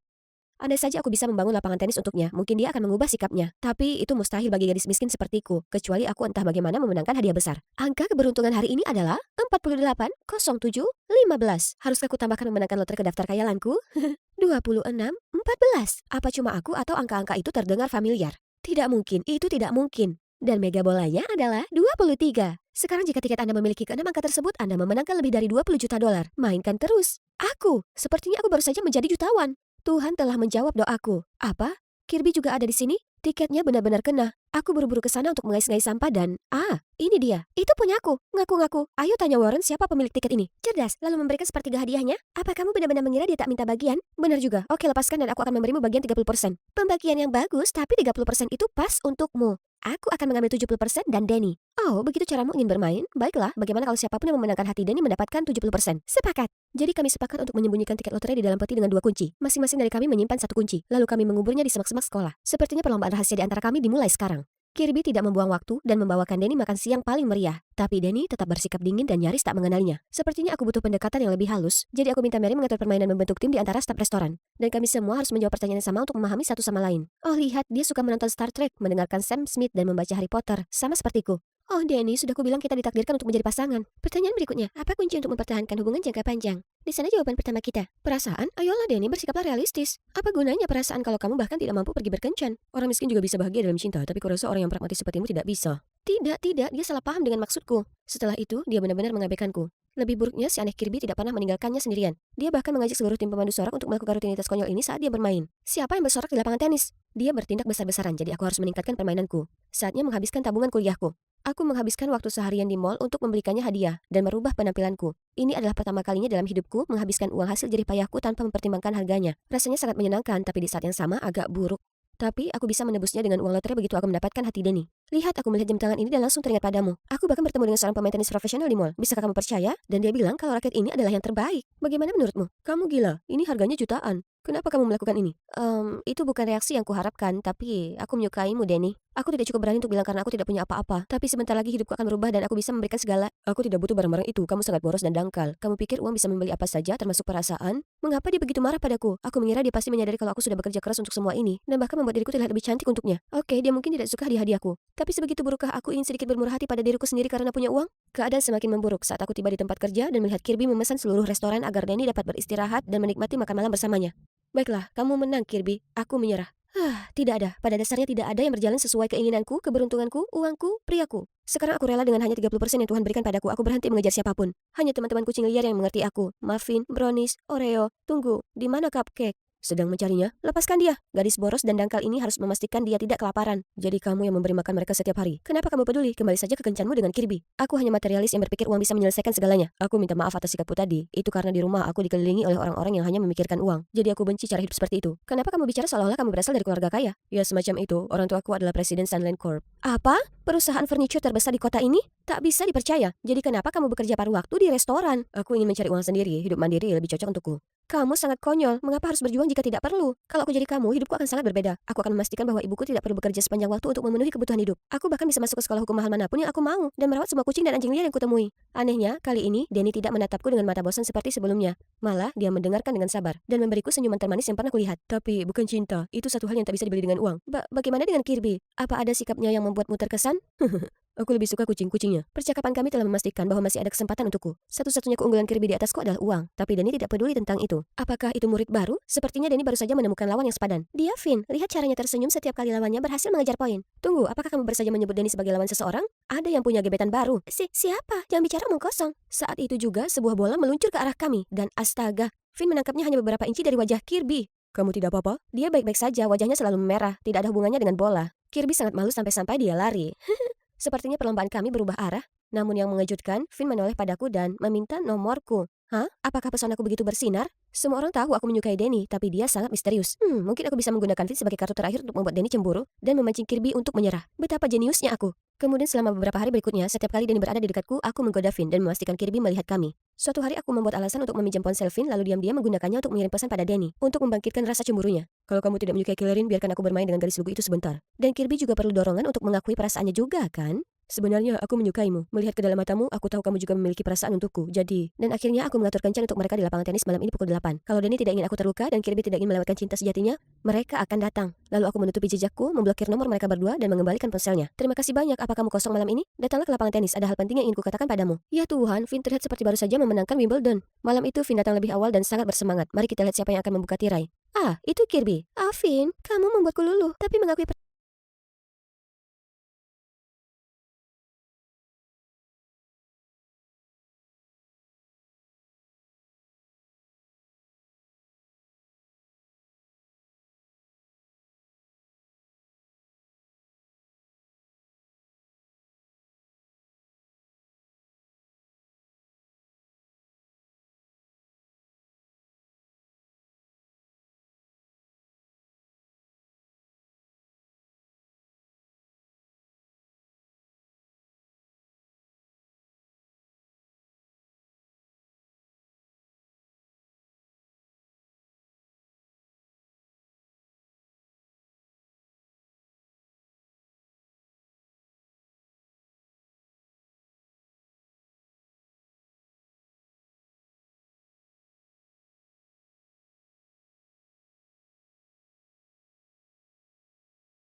98, 99, dan satu lagi. Dan 200.000 follower. Sepertinya aku memberikan kesan yang cukup besar pada dunia. Hai, kalian sedang melihat influencer kecantikan dan gaya hidup terhot di Park Springs High School. Cantik dan pintar. Aku punya keduanya. Tidak mengherankan kan? Jelas sekali, cewek sepertiku mendapat banyak perhatian. Oh, itu Ben si kutu buku kami, fanboy nomor satuku. Dia selalu mengikutiku berkeliling sekolah dan menawarkan bantuan padaku dalam, ya, segala hal. Aku tak menyalahkannya, maksudku pada dasarnya akulah ratunya. Hai Ben, aku tidak melihatmu di lokerku seperti biasanya. Apa kamu tidak apa? Aku kehabisan uang hari ini, jadi... Tunggu, Ben, jangan berkata seperti itu. Orang akan mengira aku memalakmu atau semacamnya. Aku tidak pernah meminta makanan dan benda-benda itu. Ya, kamu tidak... maaf. Oke, jadi itu aneh. Kemudian segalanya menjadi lebih aneh saat aku mendengar Christine memberitahu teman-temannya bahwa setelah terekspos, follower penyanyi IG anonim telah meroket hingga 500.000 follower. Tapi masalahnya, dia bersekolah di sini. Dia bukan siapa-siapa di kelas bio. Stella. Stella bergegas melewatiku menuju kelas, diikuti oleh segerombolan orang yang mencoba mengambil fotonya dan memintanya untuk bernyanyi. Bla bla bla. Beberapa anak cowok bahkan menawarkan untuk mengantarnya pulang setelah kelas berakhir. Ya ampun. Apa yang mereka pikirkan? Dia bisa berakting menjadi cewek rapuh dan membingungkan para pecundang ini, tapi dia tidak membodohiku. Skenarionya yang dimainkan terlalu berlebihan. Tapi, iya, kenapa Ben terburu-buru mendekatinya? Benar-benar pengkhianat. Ben, di mana PR-ku? Dia bahkan tidak bisa memberikan alasan yang lebih baik selain, aku pergi keluar tadi malam. Ini omong kosong. Aku baru saja mendengar dia menawarkan untuk membantu Stella mengerjakan PR-nya. Dan coba tebak, cewek ini yang masih dengan penampilan nona pemalu kecilnya memberitahu Ben bahwa dia bisa mengerjakan esainya sendiri. Apa dia pikir dia itu Beyonce atau semacamnya? Bertingkah angkuh dan mengira dia adalah mercusuar alam semesta? Aku sangat marah. Jadi dia ingin merasakan ketenaran ya? Anggap saja sebagai senior di bidang ini, setelah mengalami sisi buruknya, sudah saatnya aku mengajari dia sopan santun. Setelah itu, aku memastikan dia menjadi topik utama setiap pembicaraan di sekolah. Hei, dia perlu mempelajari cara kerja permainan ketenaran ini. Semua orang terkikik, menunjuk dan berbisik di belakang punggungnya. Dia harus menutupi dirinya dengan hoodie yang menyembunyikan separuh wajahnya dan berjalan melewati sekolah dengan cemas. Ya, aku tahu betul perasaan paranoid itu ketika kamu terobsesi dengan kenapa orang terus memandangmu dengan aneh. Lalu suatu hari aku sedang meletakkan buku-bukuku kembali ke lokerku saat aku melihat sekilas seseorang berlari melewatiku sambil menangis. Itu adalah Stella, dan dia menjatuhkan catatan yang berbunyi, jika aku jadi kamu, aku tidak akan pernah muncul di sekolah. Lagi, kamu konyol. Astaga, apakah orang-orang mengatakan hal ini? Ini terlalu kasar. Apa yang terjadi? Astaga, ya ampun. Dia tidak mengira akulah yang menulis ini, kan? Sejak hari itu, Ben benar-benar mengabaikanku. Dan lebih buruk lagi, dia terpaku pada Stella yang menghiburnya saat orang-orang membicarakan dia di belakang. Astaga. Lalu suatu hari, aku sedang mengikat tali sepatu dan aku mendengar beberapa pemandu sorak mencoba membuka telepon seseorang. Tepat pada saat itu, Stella keluar dari kamar mandi. Kesal melihat orang lain melanggar privasinya, dia mencoba melawan. Tapi astaga, si wallflower ini bahkan tidak bisa membuat mereka bergeming. Baiklah, aku akan membantunya, tapi cuma kali ini saja. Dasar payah. Kamu kira kamu yang menguasai tempat ini sekarang cuma karena kamu terkenal? Katakan pada Ben aku tidak menaruh catatan itu di lokermu. Lebih baik lagi telepon dia sekarang.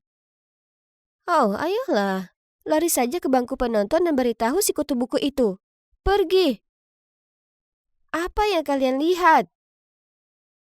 Aku pergi ke bangku penonton dan menemukan Ben sedang menghibur Stella. Sekarang bagaimana? Mengadu padaku lagi?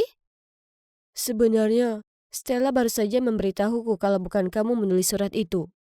Bisakah kamu menjadi lebih bodoh lagi? Jadi, kamu terus terang saja melakukan apapun yang aku perintahkan? Jangan pedulikan dia. Memang seperti itulah dia. Agak kasar tapi benar-benar teman yang baik. Aku tidak punya teman. Ya, aku sudah mempelajarinya dengan susah payah. Di masa-masa awal aku menggunakan Instagram, satu-satunya teman yang aku percaya memposting video saat aku sedang berganti pakaian di kamar mandi sekolah. Aku masih menyimpan kaosku di dalam bajuku, tapi itu memberikan pelajaran kejam tentang persahabatan dan ketenaran.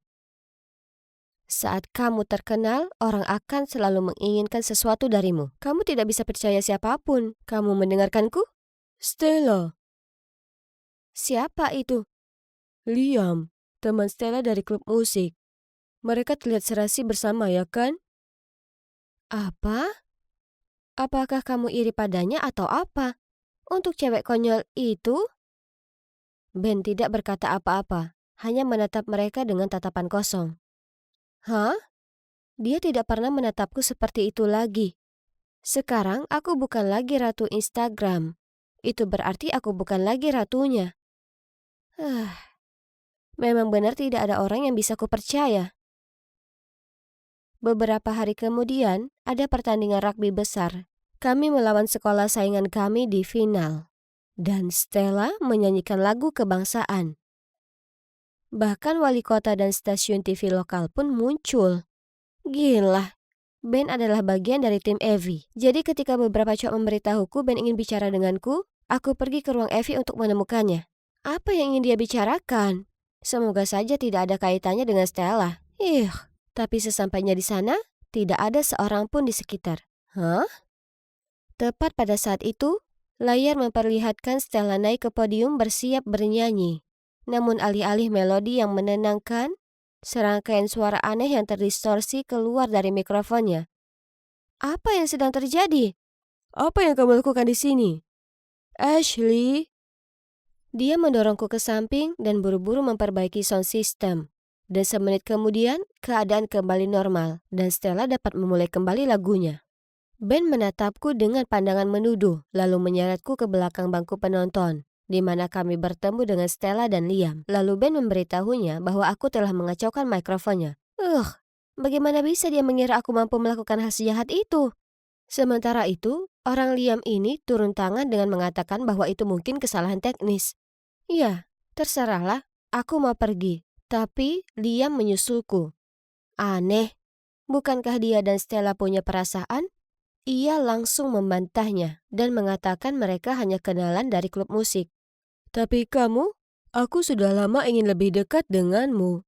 Kamu adalah ratu Instagram sejati, bukan Stella. Wow, orang ini buaya kelas atas. Semenit yang lalu, tangannya melingkari Stella. Dan sekarang dia mencoba untuk merayuku. Dia bahkan mulai mencondongkan tubuhnya untuk mencium pipiku. Dengan cepat, aku menghindarinya saat aku melihat ekspresi muram Stella dari belakang. Astaga, sudah waktunya untuk keluar dari sini. Aku tidak bisa tidur nyenyak. Semua stres ini berdampak buruk bagi kulitku. Jadi, aku dengan grogi berjalan di sepanjang koridor sekolah ketika Stella menghampiriku. Itu kamu, kan? Kamu jahat sekali padaku. Mengancam akan menghapus akun IG-ku karena kamu cemburu Ben meninggalkanmu demi aku. Sekarang semuanya benar-benar hilang. Dan itu semua salahmu. Apa yang kamu bicarakan? Aku tidak ada hubungannya dengan akun bodohmu. Ya, aku bergosip tentangmu untuk sedikit mengacaukanmu. Tapi cuma itu saja. Dan kamu pikir aku juga melakukannya? Permisi. Apakah dia mengabaikanku begitu saja? Dan itulah Ben, temanku yang mengabaikanku tepat pada saat aku sangat membutuhkannya. Dan aku tidak pernah mengancam akan menghapus akunnya. Kenapa dia buat-buat? Apakah dia cemburu padaku dan Liam kemarin? Apa ini? Pesan tak terduga dari Liam berbunyi. Hai Ashley, jangan khawatir sayang, aku mendukungmu. Bagaimana menurutmu kalau kita bertemu jam 8 malam di taman? Si brengsek bermuka dua yang tak tahu malu ini. Apa yang dia lakukan kali ini? Jadi, setelah kelas selesai, aku memasukkan catatan ke loker Stella, berpura-pura menjadi Liam dan berkata, aku punya kejutan untukmu. Sampai jumpa jam 8 malam di taman. Aku tiba tepat waktu dan menemukan Liam sudah menunggu. Dia terus melakukan tindakan gila ini seolah dia jatuh cinta padaku atau semacamnya. Aku bisa membantumu membuktikan segalanya. Dan aku cuma meminta satu permintaan kecil. Yaitu kalau kamu mau jadi pacarku. Kamu bisa melakukan itu? Tapi bagaimana caranya? Ya, kamu bisa saja menyalahkan orang lain. Misalnya, Ben. Oh sayang, kamu tidak perlu melakukan apapun. Datang saja padaku dan biarkan cowokmu ini yang menanganinya. Orang ini membuatku ingin muntah. Tapi aku tetap harus bersikap tenang agar aku bisa mengetahui apa yang disembunyikan oleh cowok ini. Kedengarannya menarik, tapi aku ingin tahu lebih banyak. Bagaimana kamu akan melaksanakan rencana brilianmu? Sayang, aku sudah memiliki semua bukti di tanganku. Maksudmu? Benar. Akulah yang menghapus akun IG Stella dan aku tahu cara untuk menyalahkan orang lain. Apa yang kamu lakukan? Ashley, Aku membiarkan rasa cemburuku membutakanku. Jadi ketika aku melihatnya meraihmu tepat di depanku, aku baru saja melakukan hal bodoh. Setidaknya kamu bukan satu-satunya orang bodoh di sini. Dia mempermainkan kita berdua. Dan sebagai catatan, dia bukan tipeku. Tipemu? Coba ku tebak. Seseorang seperti Ben? Dia sangat bodoh sehingga dia tidak pernah menyadari bahwa aku mempunyai perasaan padanya. Tapi, kamu lebih mirip tipenya daripada aku. Selain itu, cara dia meninggalkanku saat aku sangat membutuhkannya. Ashley, aku tidak bermaksud menyakitimu seperti itu. Kamu selalu berada di sana sepanjang waktu? Ya, aku sudah mendengar semuanya, termasuk bagian tentang bagaimana perasaanmu terhadapku. Dengar, itu tidak seperti yang kamu pikirkan. Aku tidak menyukai Stella seperti itu. Masalahnya adalah, aku melihatnya bernyanyi di kedai kopi, dan langsung menyadari bahwa dia adalah penyanyi anonim favoritku di Instagram. Jadi, aku tidak sengaja mengungkapkan identitasnya secara online. Satu hal mengarah ke hal lain. Aku merasa sangat bersalah sehingga aku ingin membantu di sisi Stella, dan tanpa sengaja mendorongmu menjauh. Dan bukan berarti aku tidak mempercayaimu. Setelah kamu pergi, ku coba yakinkan semua orang kamu tidak melakukannya, tapi mereka tidak mempercayaiku. Lalu Stella menunjukkan padaku catatan di lokernya tentang Liam yang mengajaknya kencan. Dan aku mengenali tulisan tanganmu. Aku jadi khawatir. Jadi, kamu tidak menyerangku? Ya, aku tahu kamu terkadang terlihat dingin. Tapi jauh di lubuk hati, hatimu baik. Jadi, ternyata Stella menjadi viral, berarti beberapa penyanyi lounge lokal kehilangan banyak pertunjukan. Jadi dia menyewa Liam untuk menghapus akun Stella selamanya. Orang ini bukan main-main. Catatan itu, pemandu sorak, kecelakaan mikrofon. Dia bertanggung jawab atas semuanya. Beruntungnya aku berhasil mengaktifkan mode rekaman di ponselku untuk seluruh percakapanku dengannya. Jadi keesokan harinya, aku melaporkannya ke kepala sekolah. Ya, tidak ada perbuatan buruk yang luput dari hukuman. Jadi aku harap dia menikmati masa hukumannya, Liam. Lalu aku tidak lagi bersolo karir. Aku punya teman baru di sisiku, yang sekarang telah keluar dari media sosial dan menikmati hasratnya untuk bernyanyi. Dan Ben tetaplah Ben. Orang bodoh, tapi orang bodoh milikku.